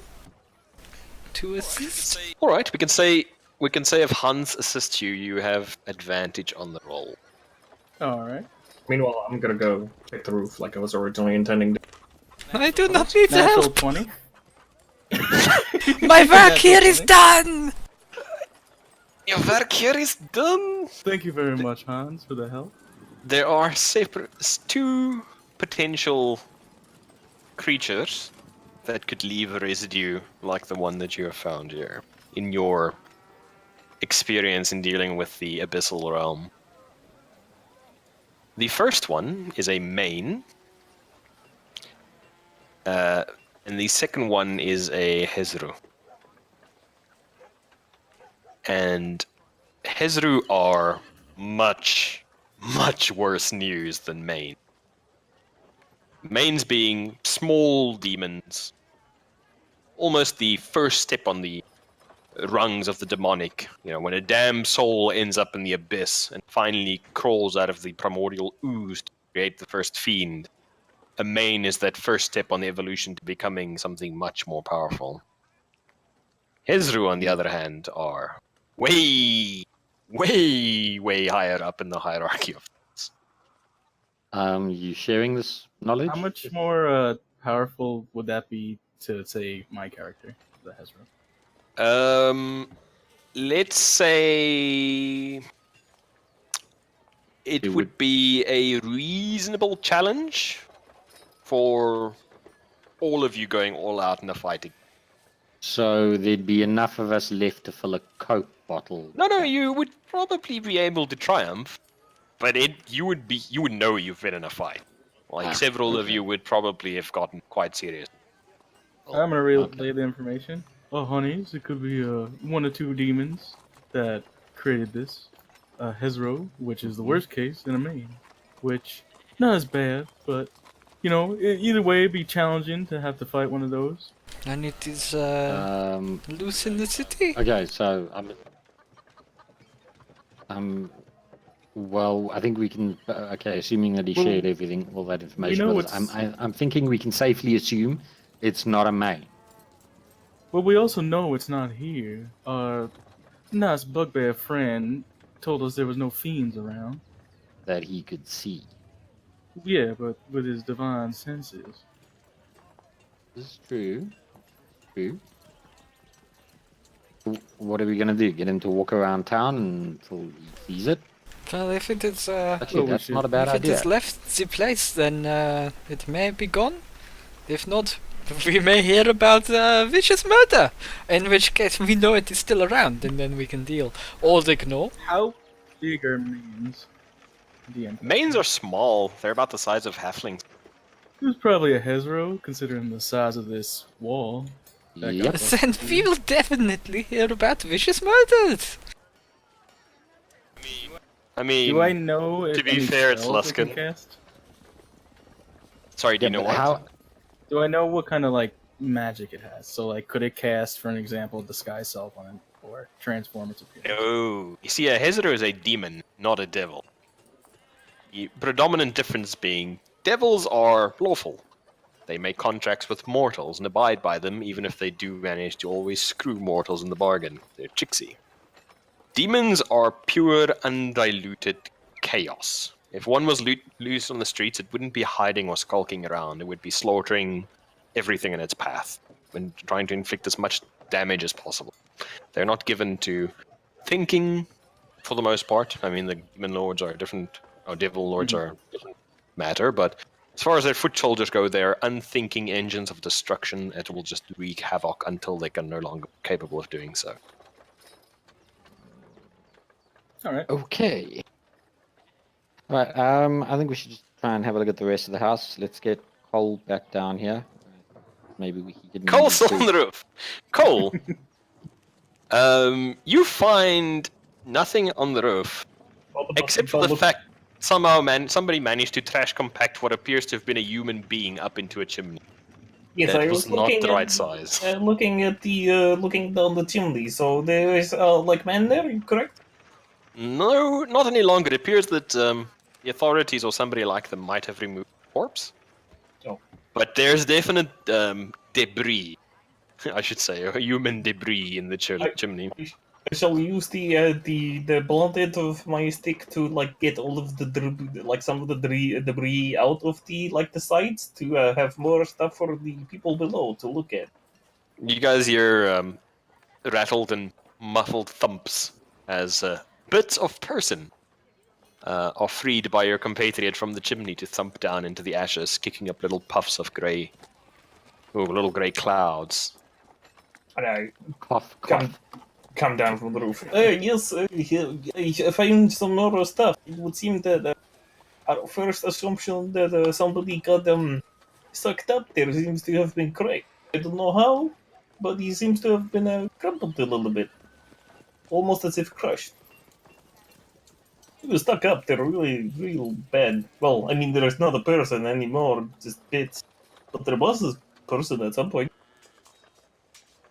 I'd like to inspect the body to see how congealed the blood is. Oh, It's no body, Remaining it's bits. literally like chunks The of body meat. parts. You look at it, you'd guess. I mean, you've killed a lot of people over the years. You'd guess a day or two at most.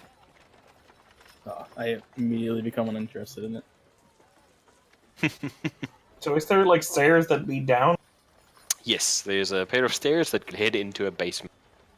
I shall go look there. You see what is down there. What kind of fun stuff. You step downstairs, and there's really not much in the basement. It's a very small, I call it more of a cubicle than a room. It's about 10 foot by 10 foot. Bare earth walls. And in one corner is a chest with the lid currently flipped open, containing probably anything between a couple of hundred and a couple of thousand gold pieces. You'd have to sit down and count them. Looks like whoever busted in here wasn't interested in money. Interesting. I just take the glaive again and just like poke it with the blunt end, just like checking that it isn't gonna fucking attack me if I try and go to gold. Just like poke No, the it's just chest a- a couple of times and just like jiggle some of the money inside. Paranoid Yeah. much? Just a chest, as far as you can tell. No mimics in the room with you. Alright, I just Ah, fucking okay. like just take a pocket or a bag and just like fucking shove all of the money in there. Yeah. Let me just quickly see how much money there was in total. Yeah. Sort of stick my head down there. You find anything down there? Yeah, fold some like money. You want some? Yeah, we can split Oh, that I'd up like some of later. that money. Yeah, Or I'll put it in a bag so we can split it up later. good You idea. find 732 gold pieces. 732. Quite a nice take for the amount of product in here. 183 gold each. That's Okay, yeah, it's it. That each. Yeah, I'll just say it. that's quite a bit of gold for to keep lying around the house. Well, I mean, they make drugs. What do you expect? Maybe they haven't like Hmm. deposited the money yet. Okay. Well, let's go and have a look at the other. I'm gonna move into this room over here. The looks like That a room has kitchen, got- sort of- It's a kitchen slash meth lab, basically. It has a That's me then. small kitchenette, I suppose you would call it, against the one wall next to the two windows, where you can Okay. see the remains of a couple of half-eaten meals. However, most of the floor here is scattered with detritus of broken beakers, glass vials, preps, and that kind of thing scattered about. You can see in places powder thrown wantonly about. Some of the furniture in here, again, is just smashed into kindling. And you see against the one wall a very, very slight dent with a spray of more of Noah's blood coming from several areas around it. You know that trying to make a human dent in a brick wall requires significant expenditure of force to accomplish. And even then, it's not much of a dent, it's literally a couple of millimeters caved in almost of a silhouette there. Well, whatever did this, yeah, it was rather strong. At least yeah, they were definitely cooking something in here.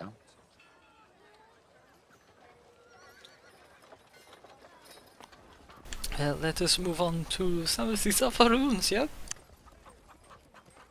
Yeah, you guys push inside for the sake of expediency, going through the various rooms, trying to find anything unusual. You find what must have passed as the bedroom, where you can see there's a bunch of blankets wrapped up, a female shift on the ground, probably a prostitute or joy girl, stayed in the house. You find another small room, the remains of several needles scattered around on the ground, dirty pan of oily water standing on the cabinet there. Everything in these rooms looking fine. It looks like most of the violence seems to have been restricted front of the house. Going through the rest of the rooms, you find several more of what can only pass as a flop house.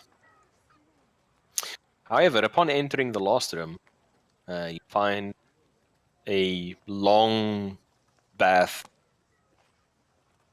and the entire room appears to have been scoured of belongings. Oh, interesting. Before we get to And- that last room, as we search the rooms, I just like, is there anything, anything of mechanical interest to me? Unfortunately not. This is really more of a drug den slash flop house. No, you never Not so know. much a house of learning. You'd be Um, amazed perhaps- what people will trade for the chance to get high. So Oh, Is there yeah. perhaps any recipe book? A recipe book. Fortunately not. Maybe an alchemical formula? Tell you what, roll a d20. See, maybe there's something. How to make scattered horrible about. magic poison 101. Step 1. 7 Plain and plus language. whatever you want it to be. Yeah, unfortunately, it doesn't seem like they had a convenient cooking formulae jot it down. Most likely, whoever operated this premises was most likely a disgraced alchemist or learned man from a teaching institution that had fallen on hard times. In the last room, you guys can put yourself where you are in the house. In the last room, in the dead center of this little bath suite, call it that, you see what appears to be a dried scorpion husk sitting in the middle of the room. Very much at odds with the I rest of the call room. the harness and I call the It also wizard, has the a- warlock. Come and look here. It also has a chain, very thin chain, almost like jewelry attached to it. And the scorpion's tail is curled over in such a manner that if you were to wear it around your neck, the scorpion's tail would scratch your skin, irritating it, and the pinchers would pinch and pull or scratch at the curves of a woman's breast. What do you A guys very, make of this? very uncomfortable piece of jewelry. Well, I wouldn't ever be seen caught dead with one of those. Very unfashionable. I already got my own necklace. With my own knowledge or experience, would this amulet, would it have any arcane or any kind of arcane or perhaps religious significance? Sure. Which would you like to try for? You Both. can make one roll. Arcana or... Okay. Arcana. Alright, go for it. That's not going to go well. 10. Scorpions are held as symbols of magical potency in several cultures. Predominantly the desert dwellers of ancient Netheril, the Red Wizards of Thay, another one who often make use of them. But there's no specific magic that you know of that has scorpions as a focus or an aid to cast.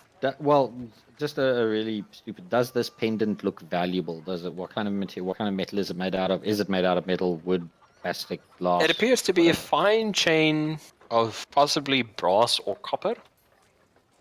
And the scorpion itself is, to all appearances, a dried up, mummified scorpion remains. Like an actual scorpion, not a jewelry scorpion.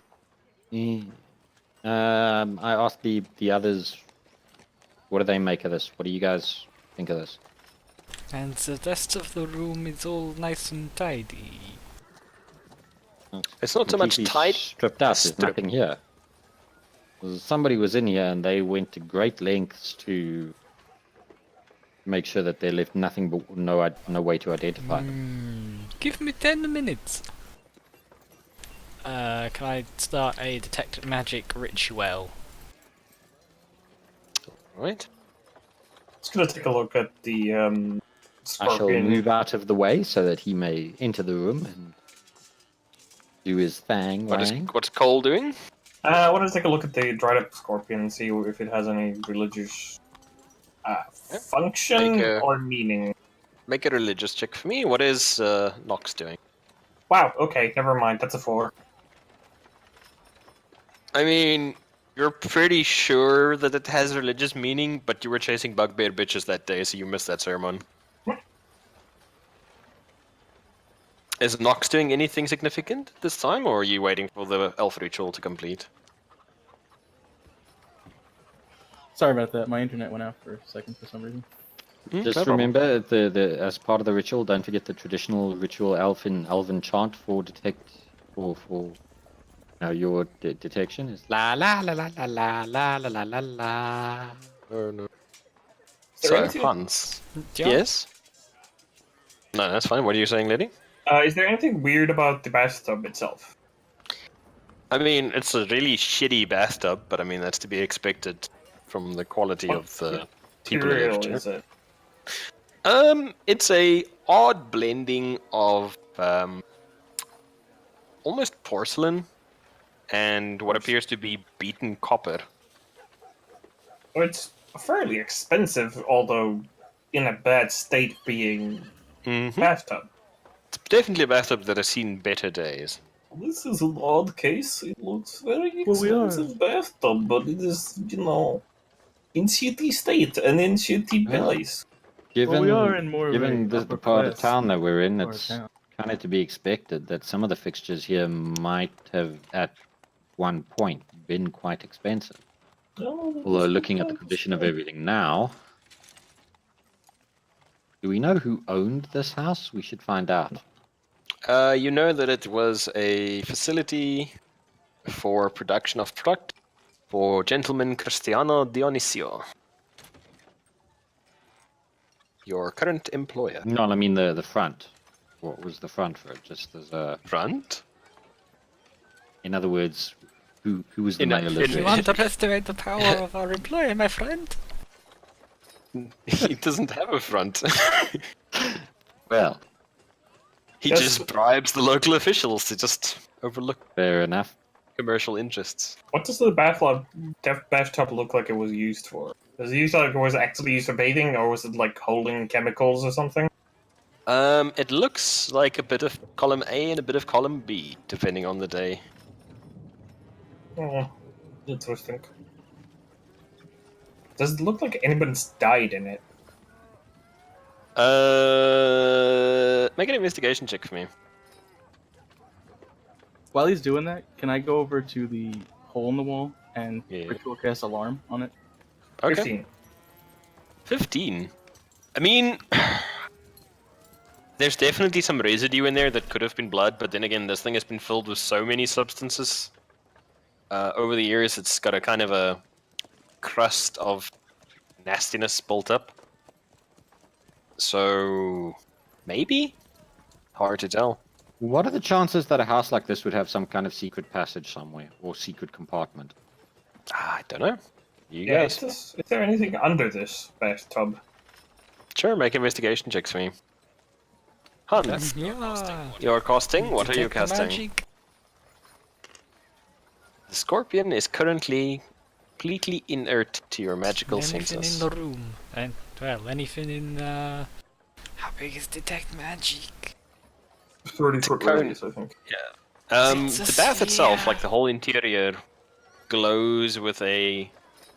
Well, not glows, but emanates a very faint, like cantrip levels faint, necrotic energy. But Yes. definitely Does not the dark. bathtub? Something awfully necrotic Bathtub. about the bathtub. I'm thinking maybe it was used to animate something, or something magical died in it. Is it the bathtub itself or under May it? I examine the bathtub? Try and see if it is a magical bathtub. Try and see if there is some residue. It is residue, it is not a magical bathtub. It appears to... yeah, the residue is basically on the interior of the bathtub. There's some definite magical gunk in here. Hey, who has the vial of deadly super That poison? would be me. Can you give it to me for a second? I wish to look at the residue at the bottom of I it. hands it to him. I take Mhm. a look at that residue. Does it look similar to the residue in bathtub? Not at all. What if I open point? Well, I'm not gonna do that here. It sounds fucking stupid and dangerous. Never mind.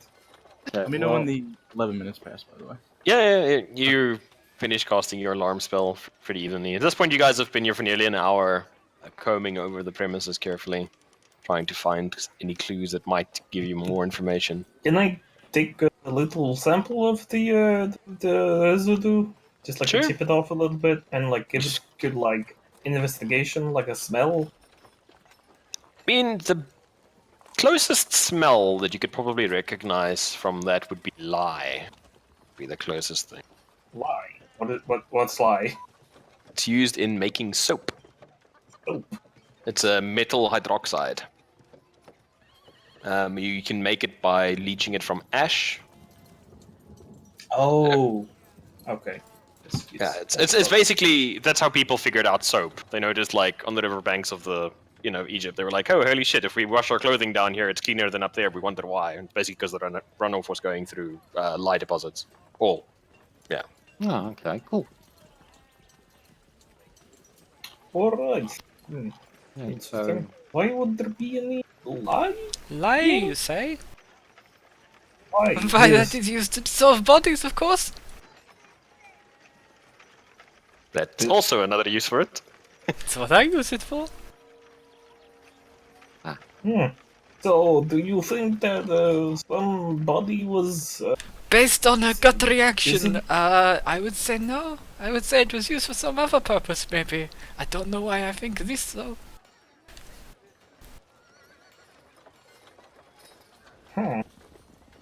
Do you use it for drug production?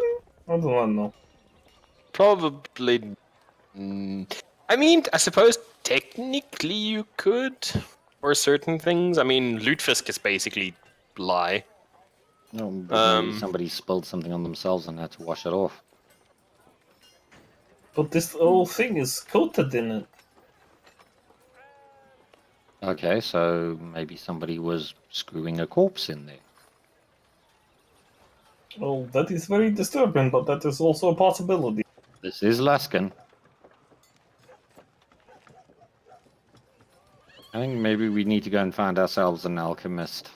Try and find out what's in that potion. Maybe they can also tell us exactly what this residue is that's inside this bathtub and can understand a bit, figure out what happened here.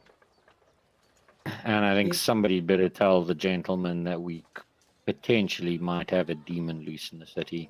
Well, fiend. Thing. Well, if we... Hezros aren't particularly cunning. If there was one running around, we'd know about it.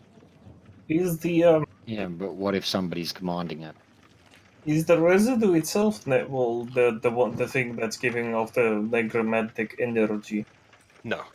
The residue appears to be more of a caked residue from whatever was in the water or whatever substance was in the bath. So where is the necromantic thing coming off of?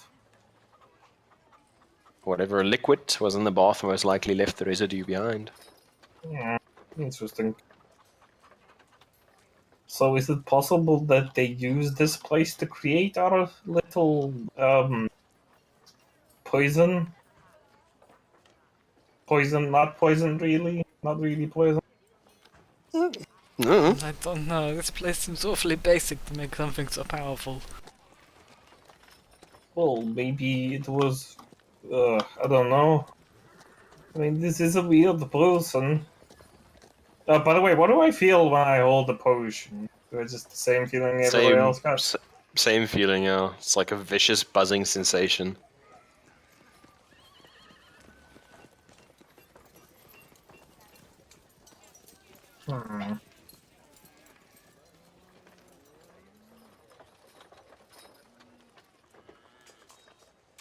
So, what is your plan of action, gentlemen? I think from here we need to go find ourselves an alchemist. I think that might be our only option at this point. We also have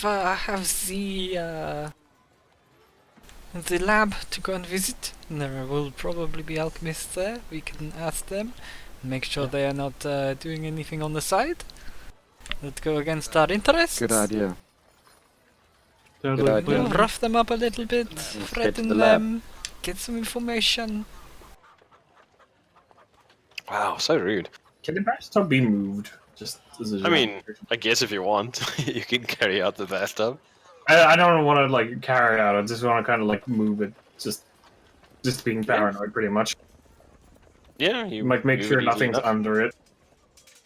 Appear to be more grotty ass, floor underneath it. Pretty much it, really. All right. Well, I think we have completely exhausted this area. Well, I think So- for now we might have to come back here. Once we know a little bit more about whatever all this stuff is that we dealt with, that we have a bit clearer idea of what we're looking for. So, you fine gentlemen head into the city towards a place that you really shouldn't know about, but that Hans's keen elven ears Don't worry, I've been picked here up before. over the years. Another unassuming home, this one with intact walls, and what appear to be a gang of workmen in front of it, ostensibly repairing the road, replacing the stones and so on. But to your more practiced criminal eye, you can see that they're not really working on the road. It just appears to be a gang of disguised ruffians. Keep an eye on the household, make sure that nobody causes any trouble. Walk up to the front Are we door. known to them? Or do they recognize us? Do we recognize any of them? Make a roll d20 for me. Let's see if you've met any of them. Why not? Why not? Do any of them know me purely because I'm? They know you, or they know of you. They don't know you personally, but they've heard of you by reputation. I count you I'm being kind of like quite a unique individual. Yeah. Not a lot of bugbears employed by the organization. What did you roll, Mr. McKenzie? I rolled 2. 2. I mean, to you, they all look pretty much the same. Faceless masses. Faceless masses, lots of facial hair, long hair, dock worker type sailor. Like, there's a million of them in the city. What's up? How's it hanging? It's like you're saying all humans look the same, huh? Pretty much, yeah. Humans, elves, potato, Racist. I mean, what did I tell you? They glance at you, and a couple of them nod, kind of like, hey, bro, we're working over here, totally undercover.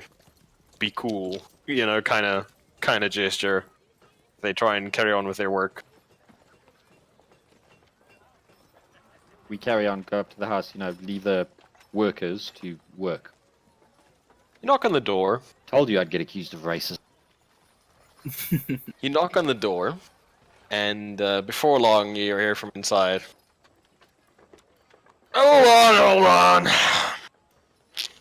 Your locks, latches, and bars slide aside.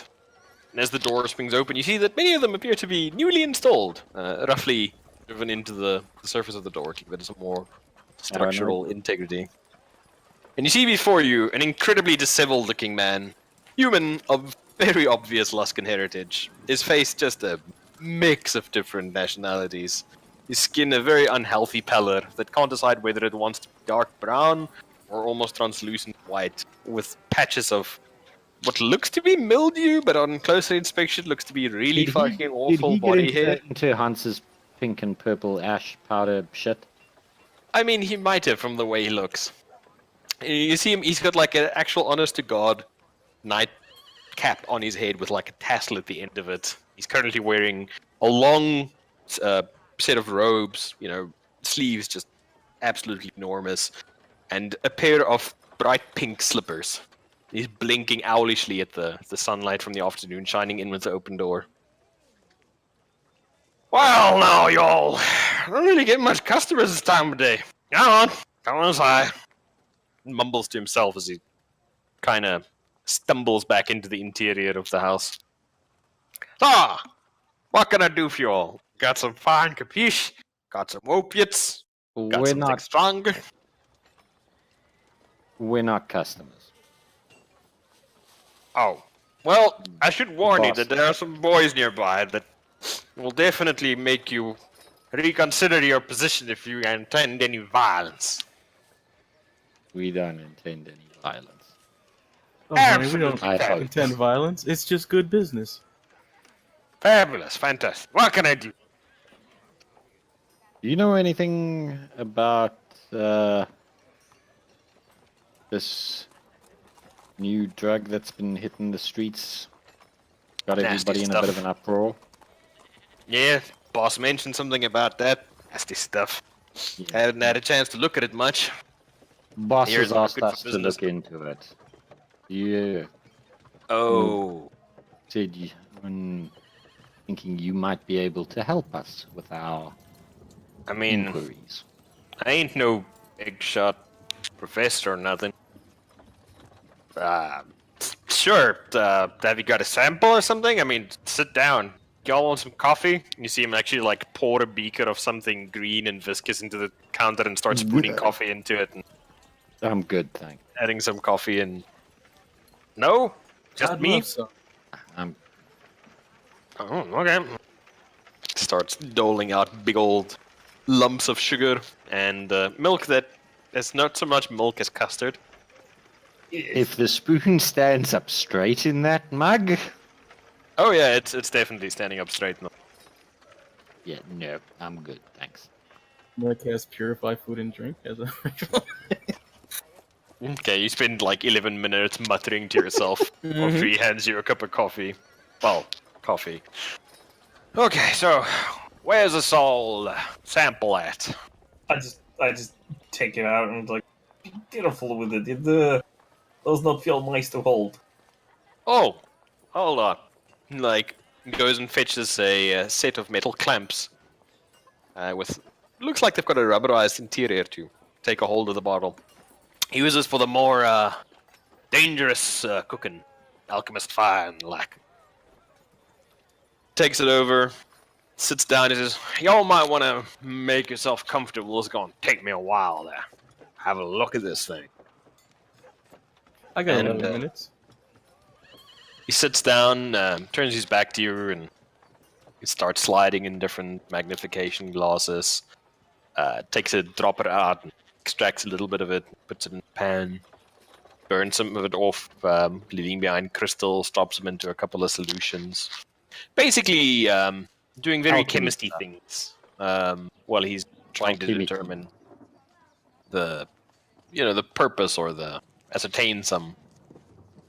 After about an hour or so, of which you spend most of it awkwardly standing and sitting around this shitty little hovel that he lives in,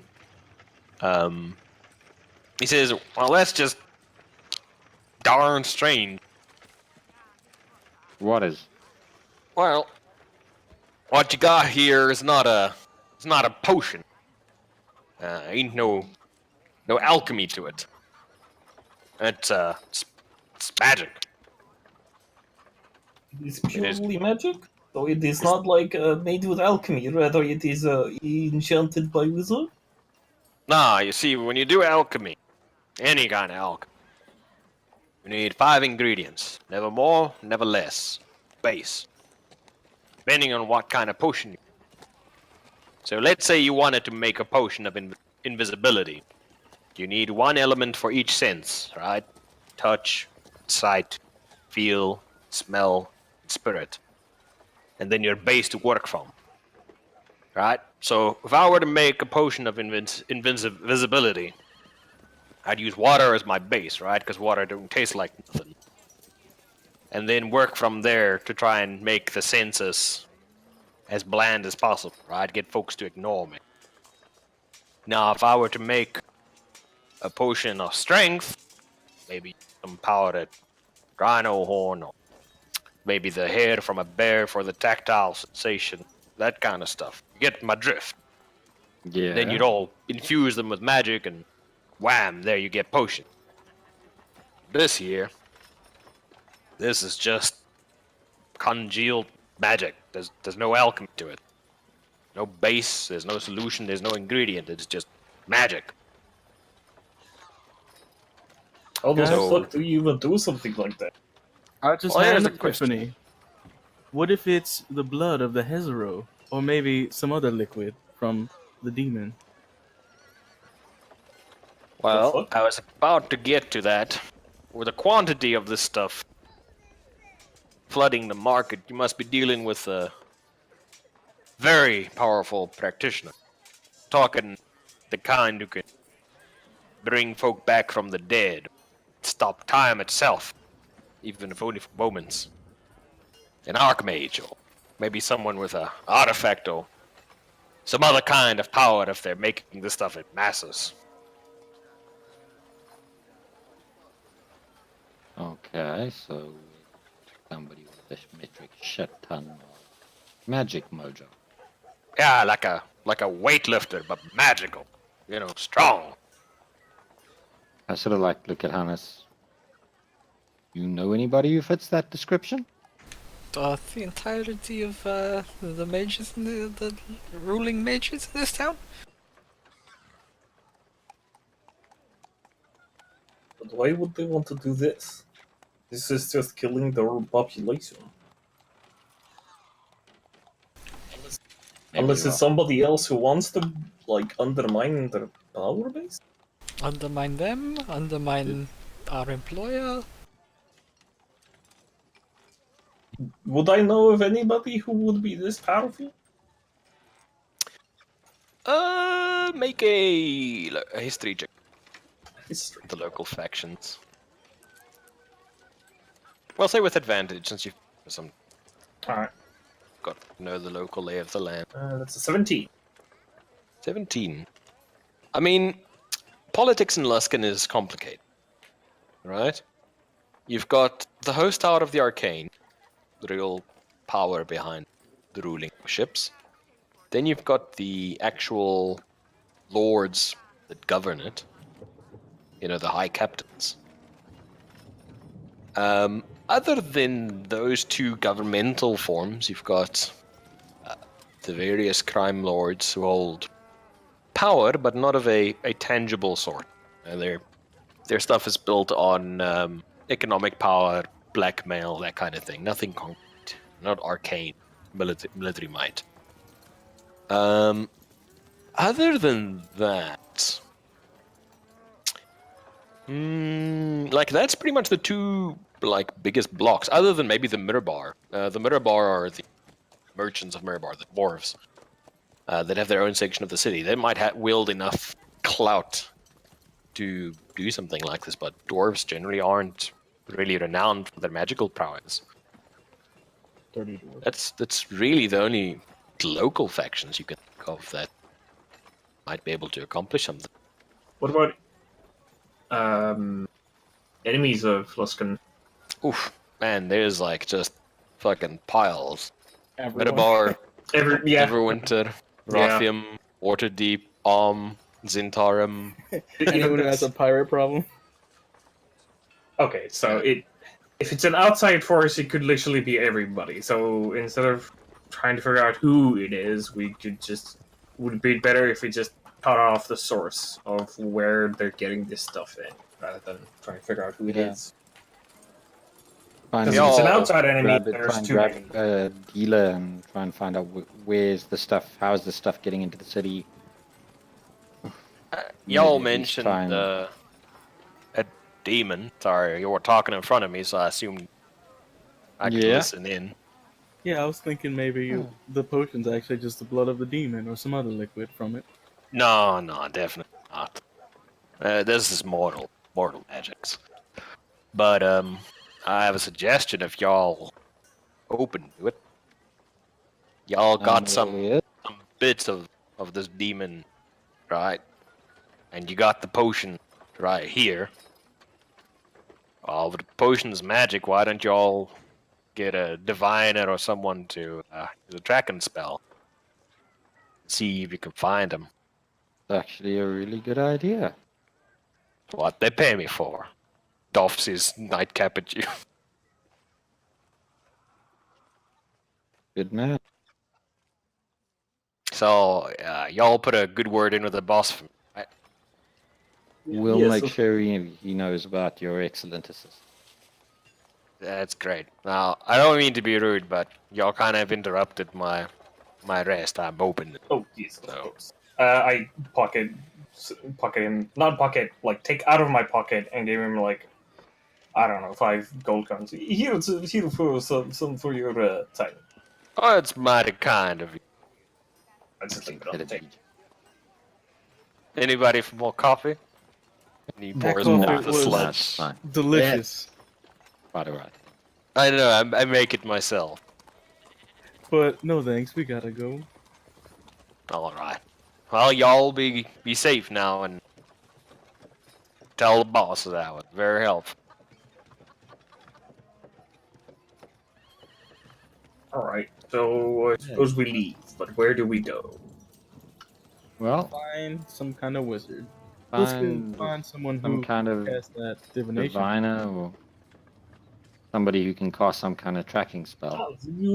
Can you do like this divining stuff or no? No, that's not. Is that your thing? No. Okay, that's fine. So we need to find some who could divine stuff. Well, luckily for you guys, Luskan is lousy with minor magical talents of all sorts. The Arcane Brotherhood's door is always open if you have coin. And besides that, there are all sorts of gypsies and magic women and the like plying their trade at the docks. They're selling trinkets and love potions and fortune tellings at sailors and locals alike. So trying to find somebody to assist you shouldn't be much of an issue. You just pick which direction you really want to head into. So, do we go with the Brotherhood or down to the docks, guys? Well, I mean, don't know if the Brotherhood might are. Well, Don't know if we can trust for them. some odd reason, it might be that they themselves are doing this.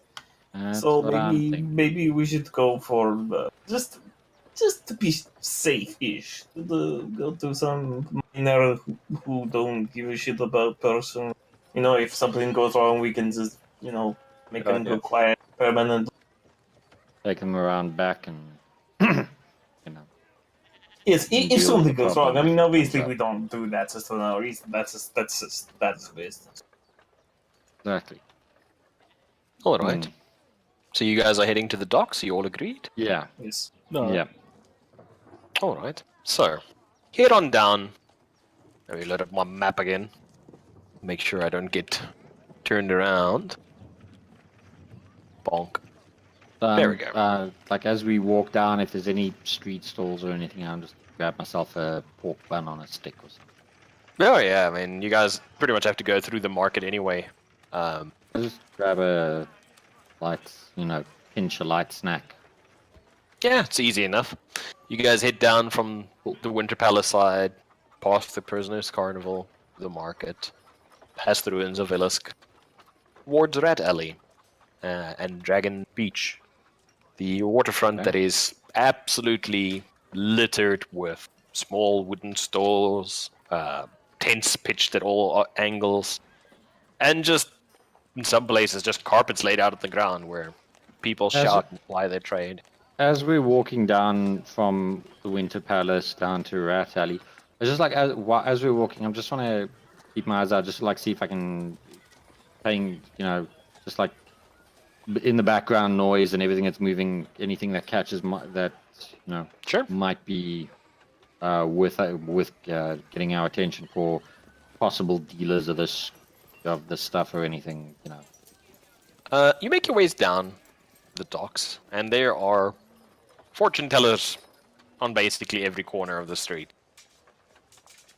Do you guys just want to pick one at random, or is there something specific that you guys are looking for? Maybe look for someone that actually, just actually knows divination magic and not some random person who's just going to scam us out of some money. Tell you what, all of you roll Good a idea. perception check.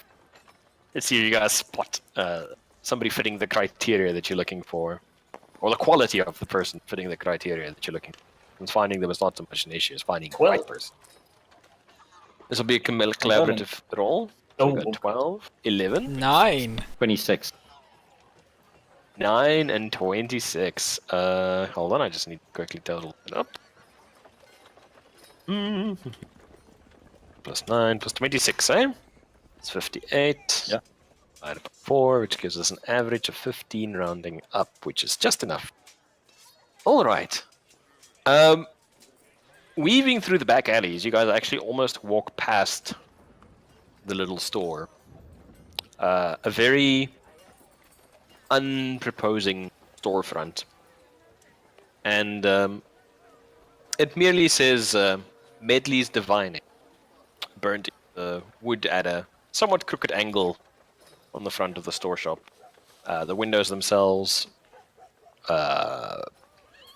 dirtied by years of neglect, leaving you unable to even glance inside. But the little bit that you can see is a myriad of dream catchers, glass bottles of thick green, filling up most of the window. Such a charming place. Okay, in we go. Okay, who steps in first? Well, I suppose it'll be me.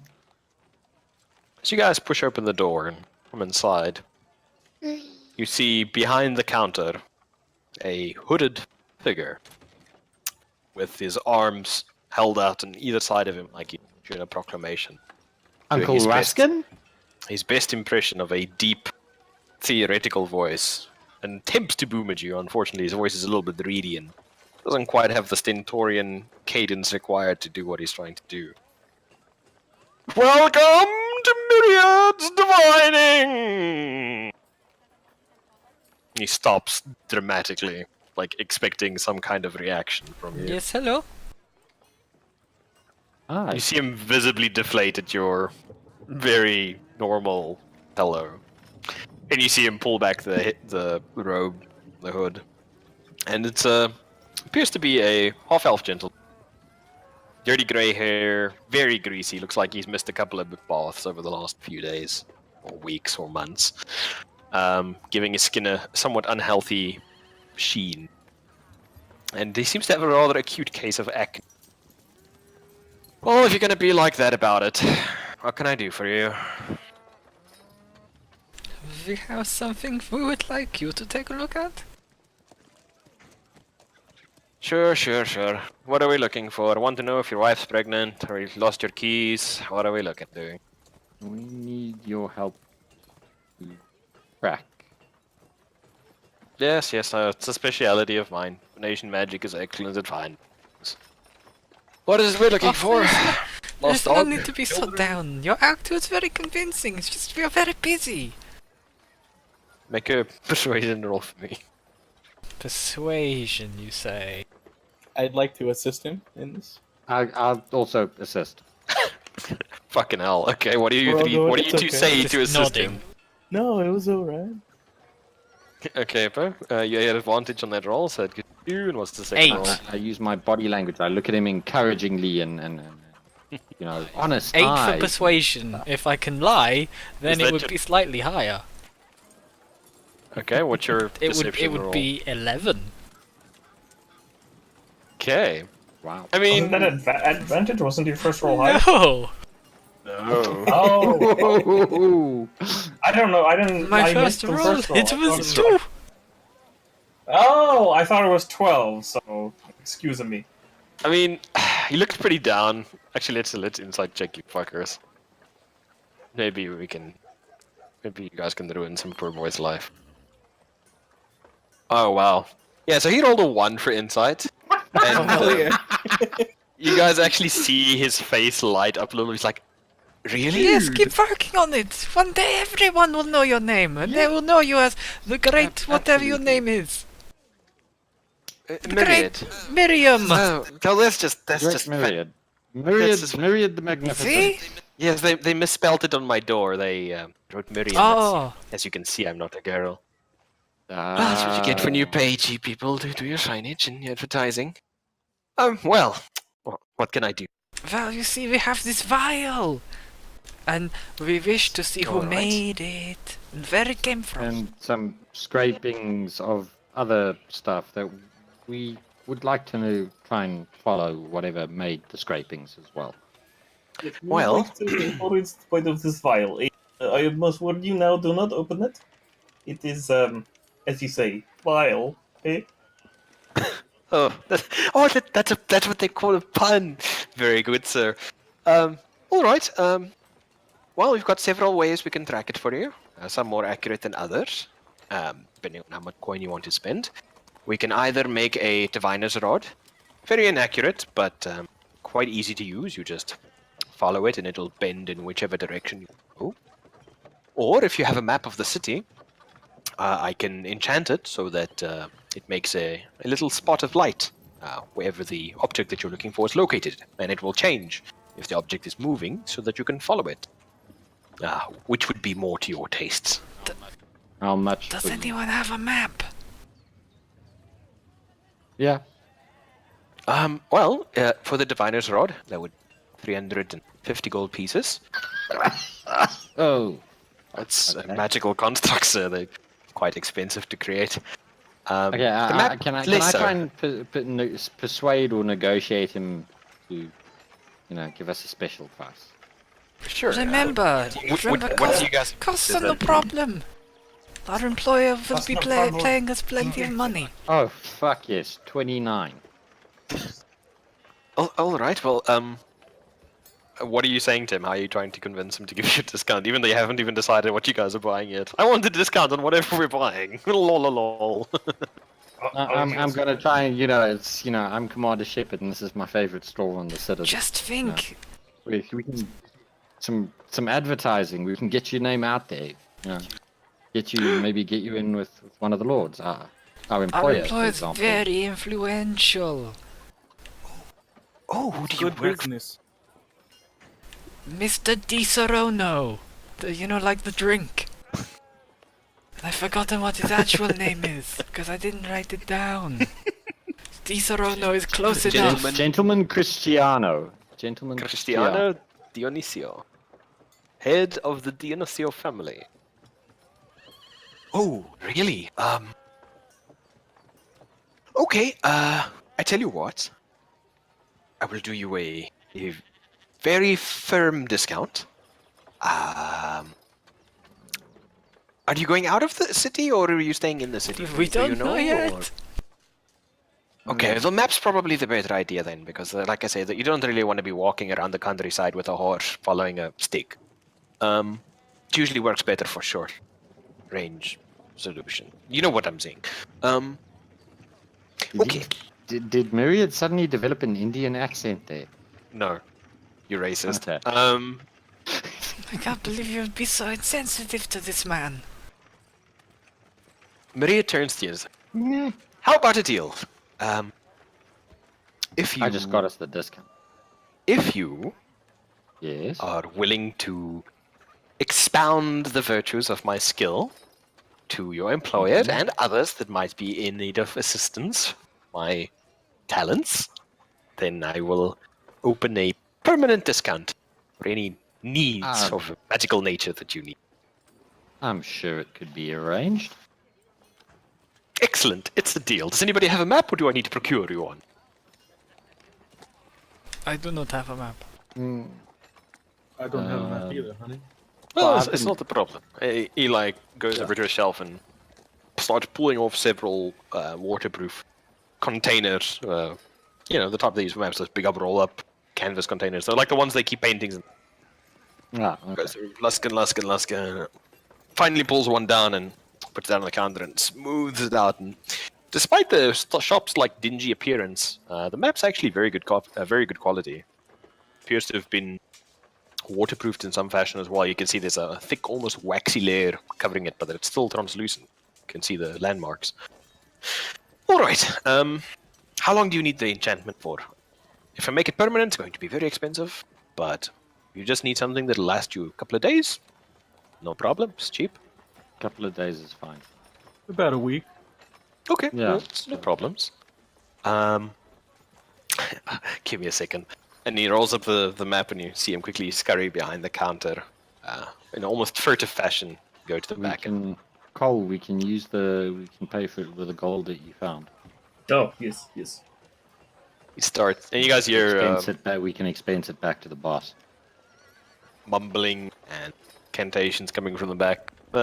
Most of you, since all of you are pretty much arcane casters, except for Cole, he's definitely doing magic, although he's doing it in a terribly theatrical fashion.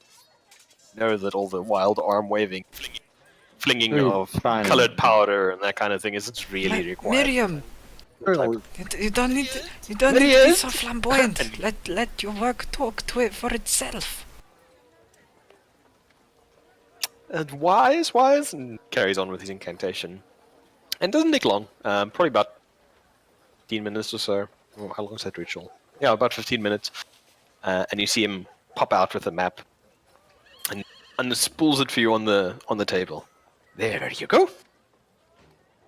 And you see on the map a little spot of light, almost like a little spot of sunlight, that's firmly fixed on a random home, not a particular landmark, on the outskirts of town. Hmm? Well, I guess you know where we're going. Near the, I should say, near the northern gate, near the Red Dragon trading post. You see over here, this home appears to be the one where the little dot is currently firmly fixed on.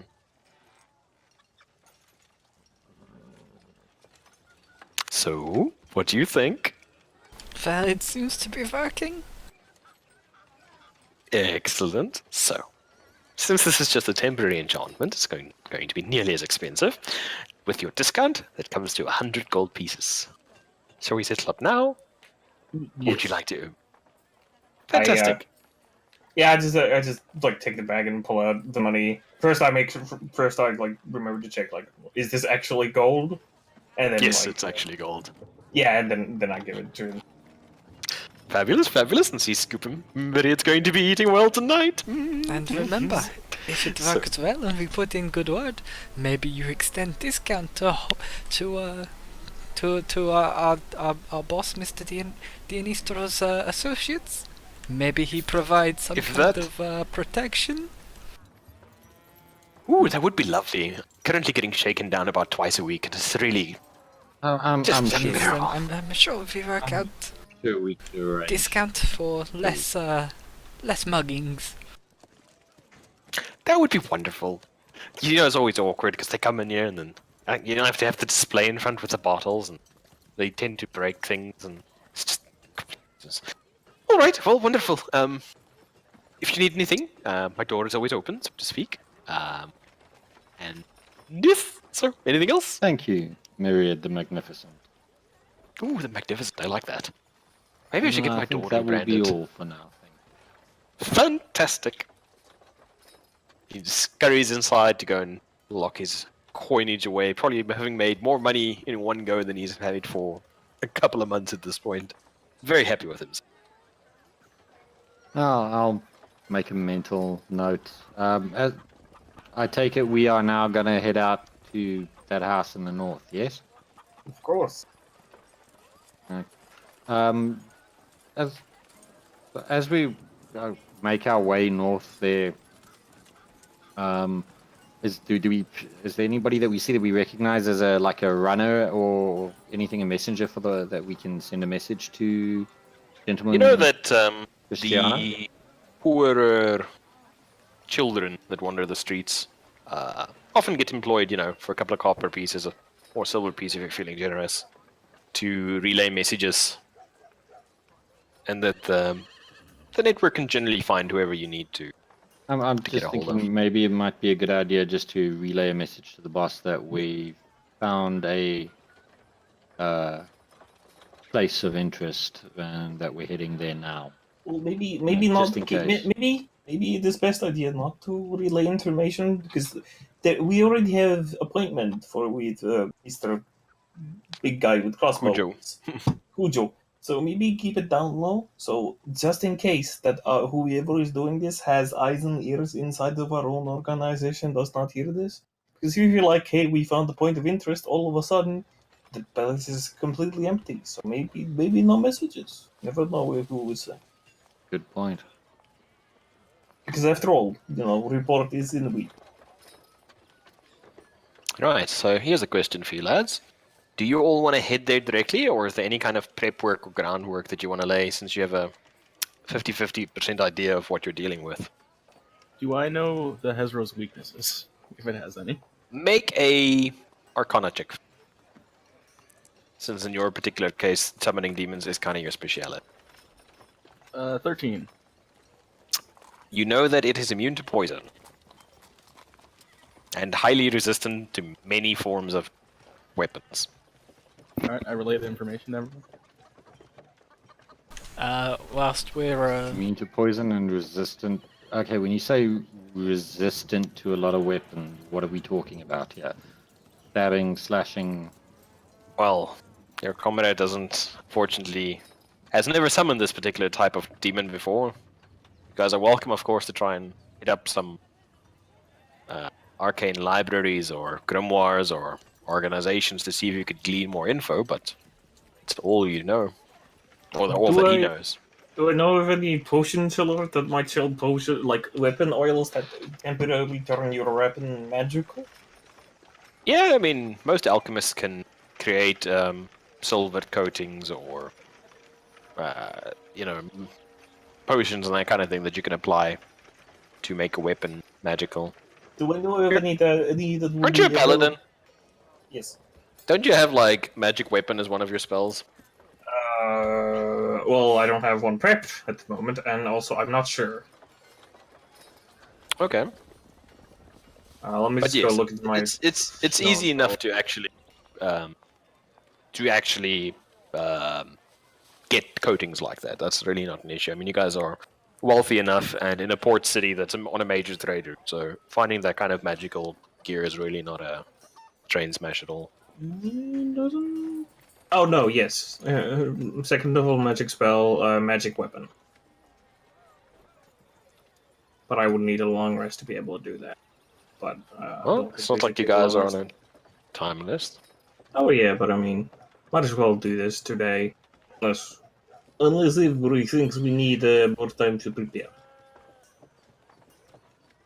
It's up to you guys. I'm easy either way. I'm ready when you guys are, honey. Yeah. Well, we've taken a short rest by now, though, right? Like since the prison, pretty much. Yeah, sure. Okay. You haven't really been doing anything strenuous, really. So. Oh, and one of the problems with the magic weapon spell is it's a concentration spell. That's fair. That's fine. Okay, so let's do this for the ease of use. Let's say you guys hit up whatever shops you want. If there's any potions or things you'd wish to purchase, I can tell you guys the costs, and then we'll stop here. And then next session we'll start with your assault on the location. Well, How does that sound? So that's investigation. Hopefully there is no combat to be done. Well, I'm sure demons are incredibly well-spoken and peaceful people. Hopefully there are no demons. That's the best. That would be the best option. But we'll see. So, prepare for the worst. Like Mother say, prepare for the worst. All right. So we shall end here for the evening. All right. Is there anything Okay. you gentlemen would like to do? I'd like to pay a hobo 1 gold for a vial of his blood. Okay. Make a Okay. persuasion check for me. Make a what? Persuasion check for me. Oh, okay. To see if we can get a homeless man to donate, like, a bunch of his blood to you.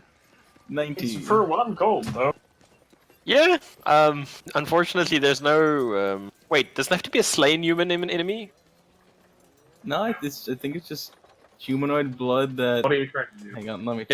I think it's killed in the last 24 hours.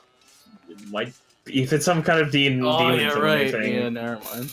You pay You pay a hobo to one kill gold him. piece You for a go while. kill a hobo. Anything I'll- else? quickly to the morgue. I'll use. Then I say I'll use my cooking one day. Or I don't know, just nab like an urchin and carry it around in a bag, and when you need to do that, just murder it. Of course. As one does. It's- Put the urchin in your bag of holding. There's It no doesn't air even in say there. size of humanoid. It just says humanoid. There you go. That's true. That's true. And if you wanna be- Child, I am gnome. baby. Yeah, if you want to be Found extra a- cool, I suppose you could take a very small child. Yeah, a baby Like a bad- halfling. You You could just go, like, adopt an orphan, I guess. No, he wouldn't do that. You're going to a better place. He's not Well. valuable. It's really not. Okay, anything else that you guys would like to do that doesn't involve the hobo blood? Yeah, I would like to go around seeing if I can like find a weapon oil that just like makes stuff Yeah, you considered easily magical. find Yeah. a weapon oil. It's 250 gold pieces. Okay. 250 gold pieces. While we're on it, does anybody want healing potions? Because I've got the healing potion price list open here as well. Yeah, might be a good idea to get a couple. Yeah, I'll take I some. think. Okay.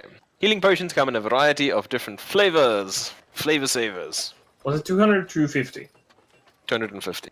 Okay. Okay, so.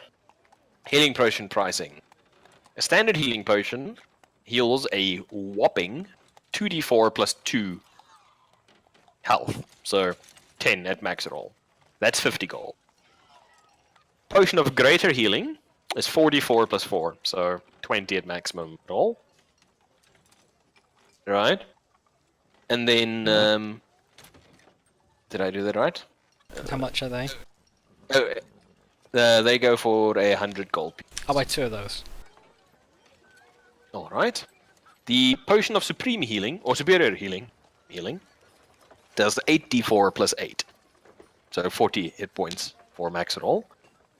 Those are 500 gold. I'll take 2 graters. 2 graters. Alright. So graters are 50 gold piece each, so it's 100 gold in total. But they only heal, like I said, they don't heal much. I'll take 2 standard and 2 greater. Right. Nobody taking superior or supremes? Nope. Okay.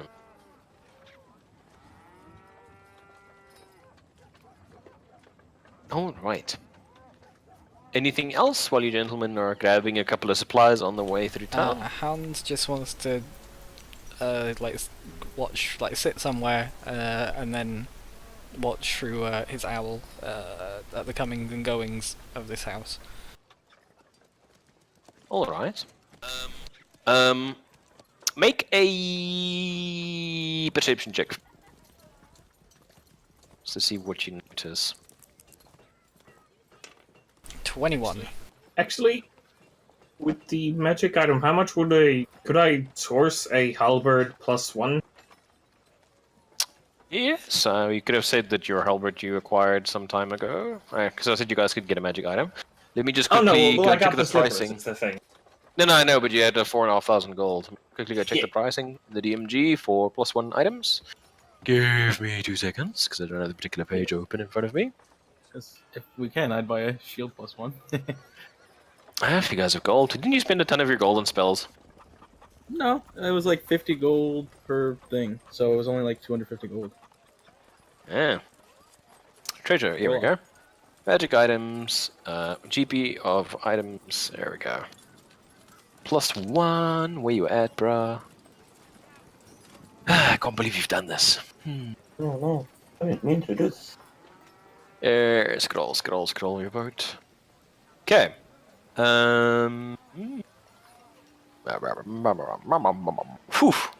Oof. How much? 3,500 gold. Oh! 3,500 gold. Yeah, boy. Yeah, fuck it. Okay. So I'm not gonna buy that magical potion thing. Yeah, then. Okay. We're rather just going to use a halberd. Yeah, Small I'll magic just get a magical halberd. Cool. 3,500, you say? This is correct. And I you will say you not- want a shield, huh? I will not be buying it if it's that expensive. Oh, okay. Magic items are quite pricey. It's not Yes. like older editions where it had wealth by level where you kind of... Question. How much money did we start with? 4.5. I think I may have given myself 2.5. You scrub. Because I'm down to like 1,000 gold at the minute. You scribed all the I spells. did scribe quite a Single few, but I fucking- don't think I scribed 3,000 golds worth. All I right. think we just got like 182 minus 25 each. Pretty Not much. bad. Anything else? Or Yeah, are we good? That's me. Okay.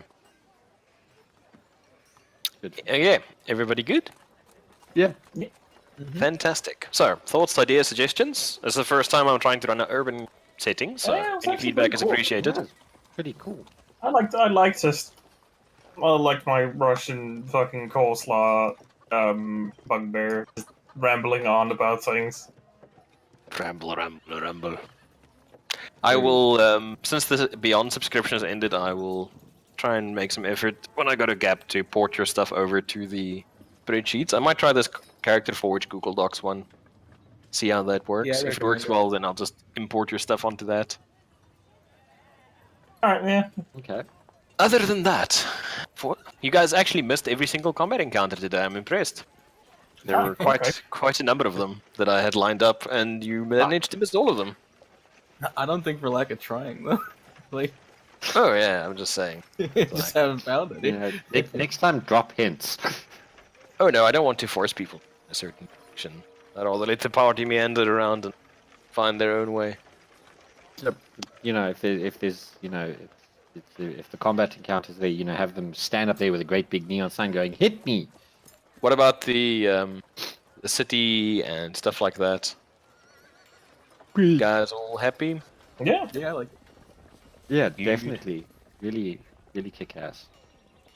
Okay, then I'm happy because I haven't really done an urban campaign before, and I'm kind of trying to get into the swing of things before the Ravnica book comes out. Because that's my goal eventually, is to move you guys to the Ravnica source book, which is going to be crazy fun. Because then you guys get to pick guild affiliation and all sorts of stuff.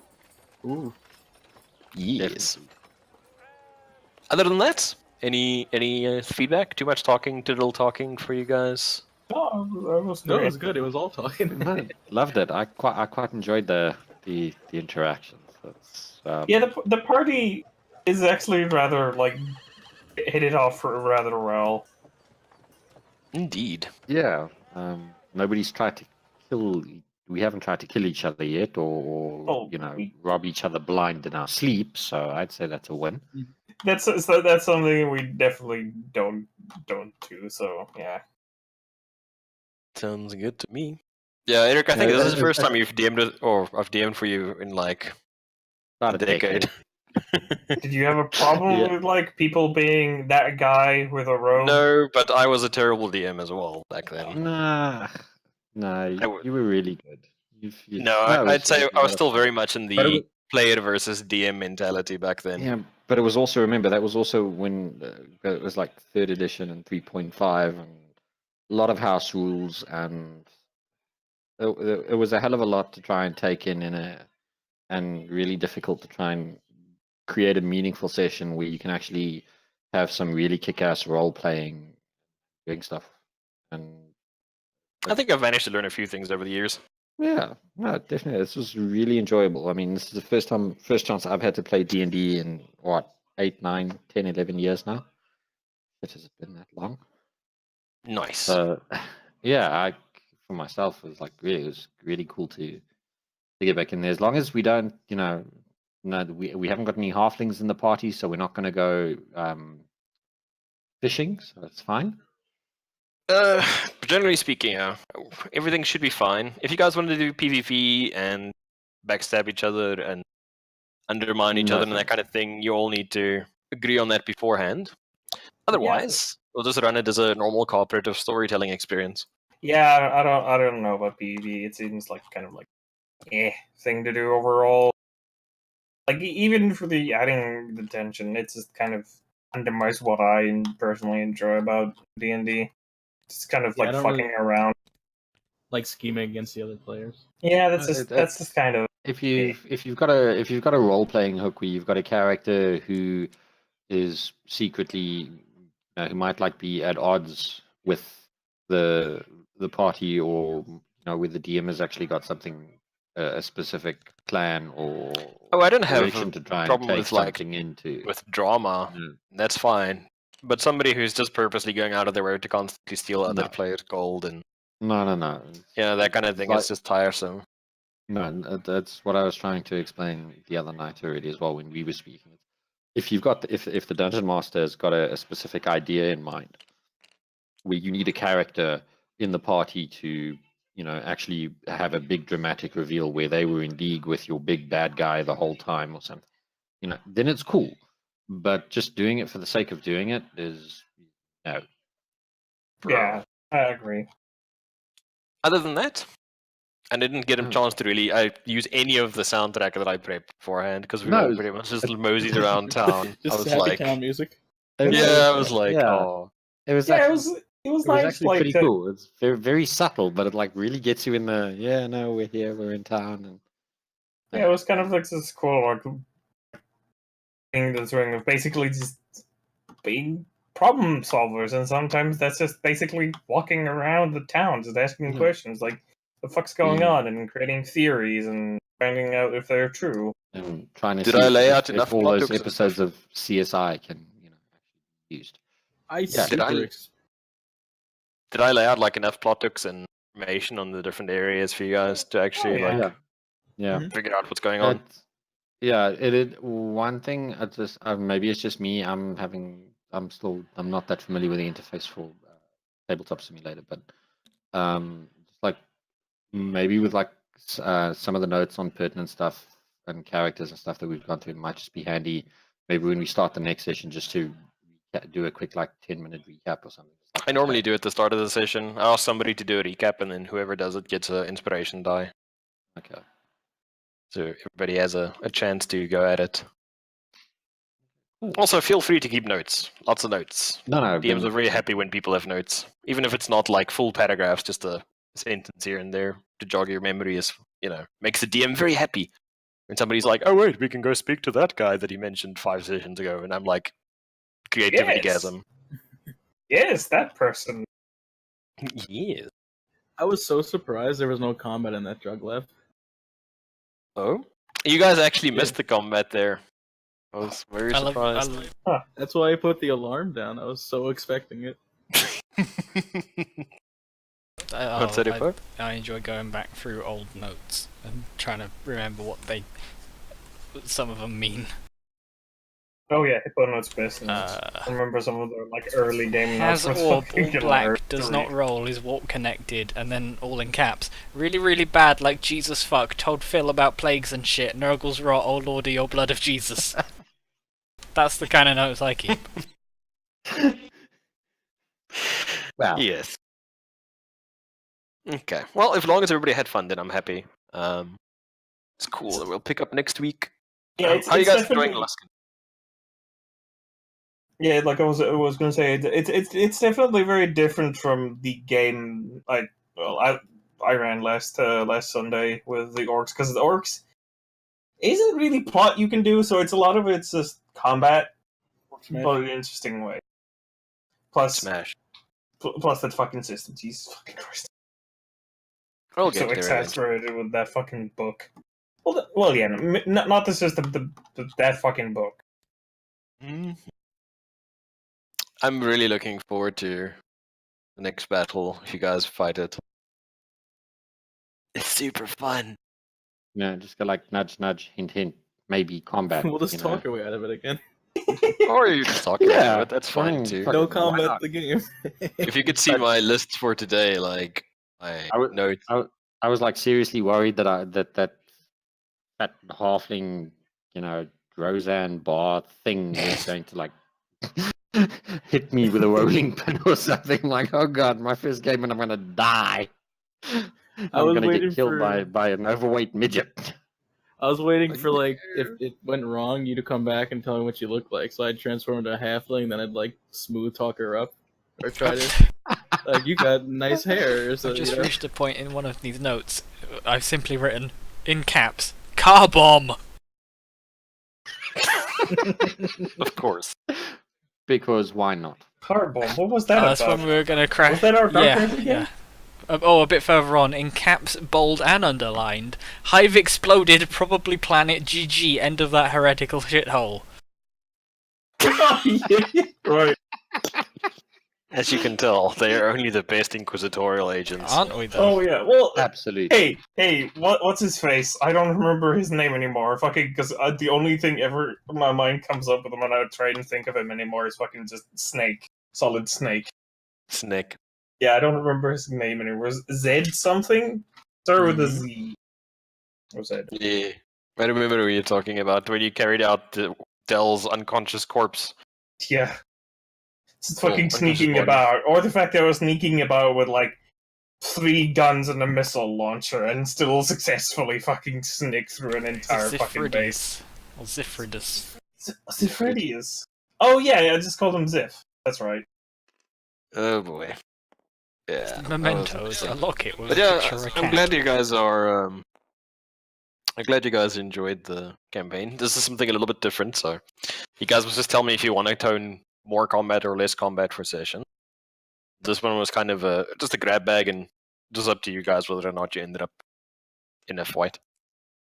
So I'm happy you must with tell it. me if you guys want to do mini talking, little talking, no talking, more Nah, fighting. I'd say Yeah, the this way to is do it actually- is to just go by the ear, just like what happens. Like if we got sessions where we don't do much combat, that's fine. If we have sessions that's like just us fighting, that's I think that's also fine. Oh god. Excellent. Yeah. I'm looking forward to you guys looking for the source of this drug. Now that you know that it's a fairly burly magical menace. Well, intrigued to see what was going countermeasures to you take. suggest we just like we quietly pull together the biggest bomb we can find and blow up the Arcane Brotherhood, but I don't think that's going to go very well. Somebody just needs to I mean, you could certainly make a try. super soaker full of holy water. Wear gas Yeah. masks. Super soaker full of holy water is super effective. Now, how would you make a super soaker though?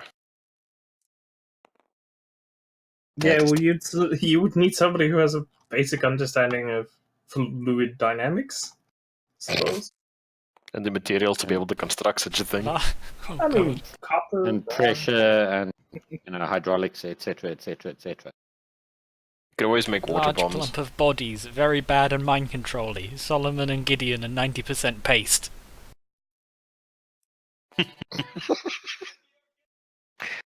Yeah. Oh Oh, yeah, well. Gideon, good old The Gideon. super medic. Good old Gideon. You mean fucking Jesus with his hands? I only have stick and rock, but I still will bend your arm. It was pretty effective. Some might say Yeah. it was super effective. Ah, Gideon was way too skilled to be on the field. definitely. We're too good for this filthy world. Well, I won't And- say good in the fact that I think he was fairly amoral, but I mean, skill-wise, he should probably be in like a fucking top side shirts in somewhere. I'm very looking forward to you guys eventually meeting your boss. Yeet. Gentleman Cristiano. Is he going to make us an offer we can refuse? Less Godfather and more like soccer dad. I mean, there's no reason you need to be a complete monster. It's just business. Yeah, no, but I mean, So he could at least he could do the voice. If I had to do that voice, I would be unable to speak after about 5 minutes. Yeah. So we've never met the boss yet? Not personally, no. So far, you guys have only been working through intermediaries like Cujo. Although the very fact that Cujo spoke to you guys is a sign of respect, seeing as he's pretty much his right-hand man. Ah, okay. So you guys are fairly high up in the organization. we're the problem solver. Solve Yeah, the you problem. You're troubleshooters. Yeah. Find trouble and you shoot it. We're the MacGyvers or MacGyver. Magnum PIs or Vin, Yeah. Yeah, I was very pleased what's with- Vin Diesel Pitch Black thing, doodad. I was very surprised that you guys are pitching all these different theories and things. I was quite pleased. This Like, way, it's all downhill from here. CSI, motherfucker. Yeah, I felt a little bad if that Hezro demon blood thing was true, because I was like, oh, I ruined his, like... No. Not at Okay. all. Don't worry. See, one of the Yeah. best parts about being a DM is just leaving something as completely unplanned, and then if your players come up with a good idea, Yeah, just just use it. absolutely stealing it. And then just quietly writing down, it's like, okay, yeah. Can't be Yeah, that- Hezro blood anymore. No. Or it is now. No. Dun. No. Nothing so simple. Nothing so Oh simple. no, it's fucking celestial blood. Somehow. Mm. Yes, of course. It's I was corrupted wondering. celestial blood. See, it's what Ah. happens. What happened was mommy was an angel and daddy was something else. And, well, Oh god. How even? How even? And- That's how humans were made. well, I'm like you just see, sitting here and I'm Reynard- just like my like Reynard, you have to. You see, Reynard, when a boy and a girl meet and they like each other really, really, really lots. they get divorced then- and she takes half his shit. Yeah. That's Well, bad. you know, you saw the number plate. I'm sure we'll see a cart with a number plate on there somewhere. Was his. So Well. Oh, I'm gonna move your focus up to the other channel. yeah, well, I need to get going anyway. I need to. Get...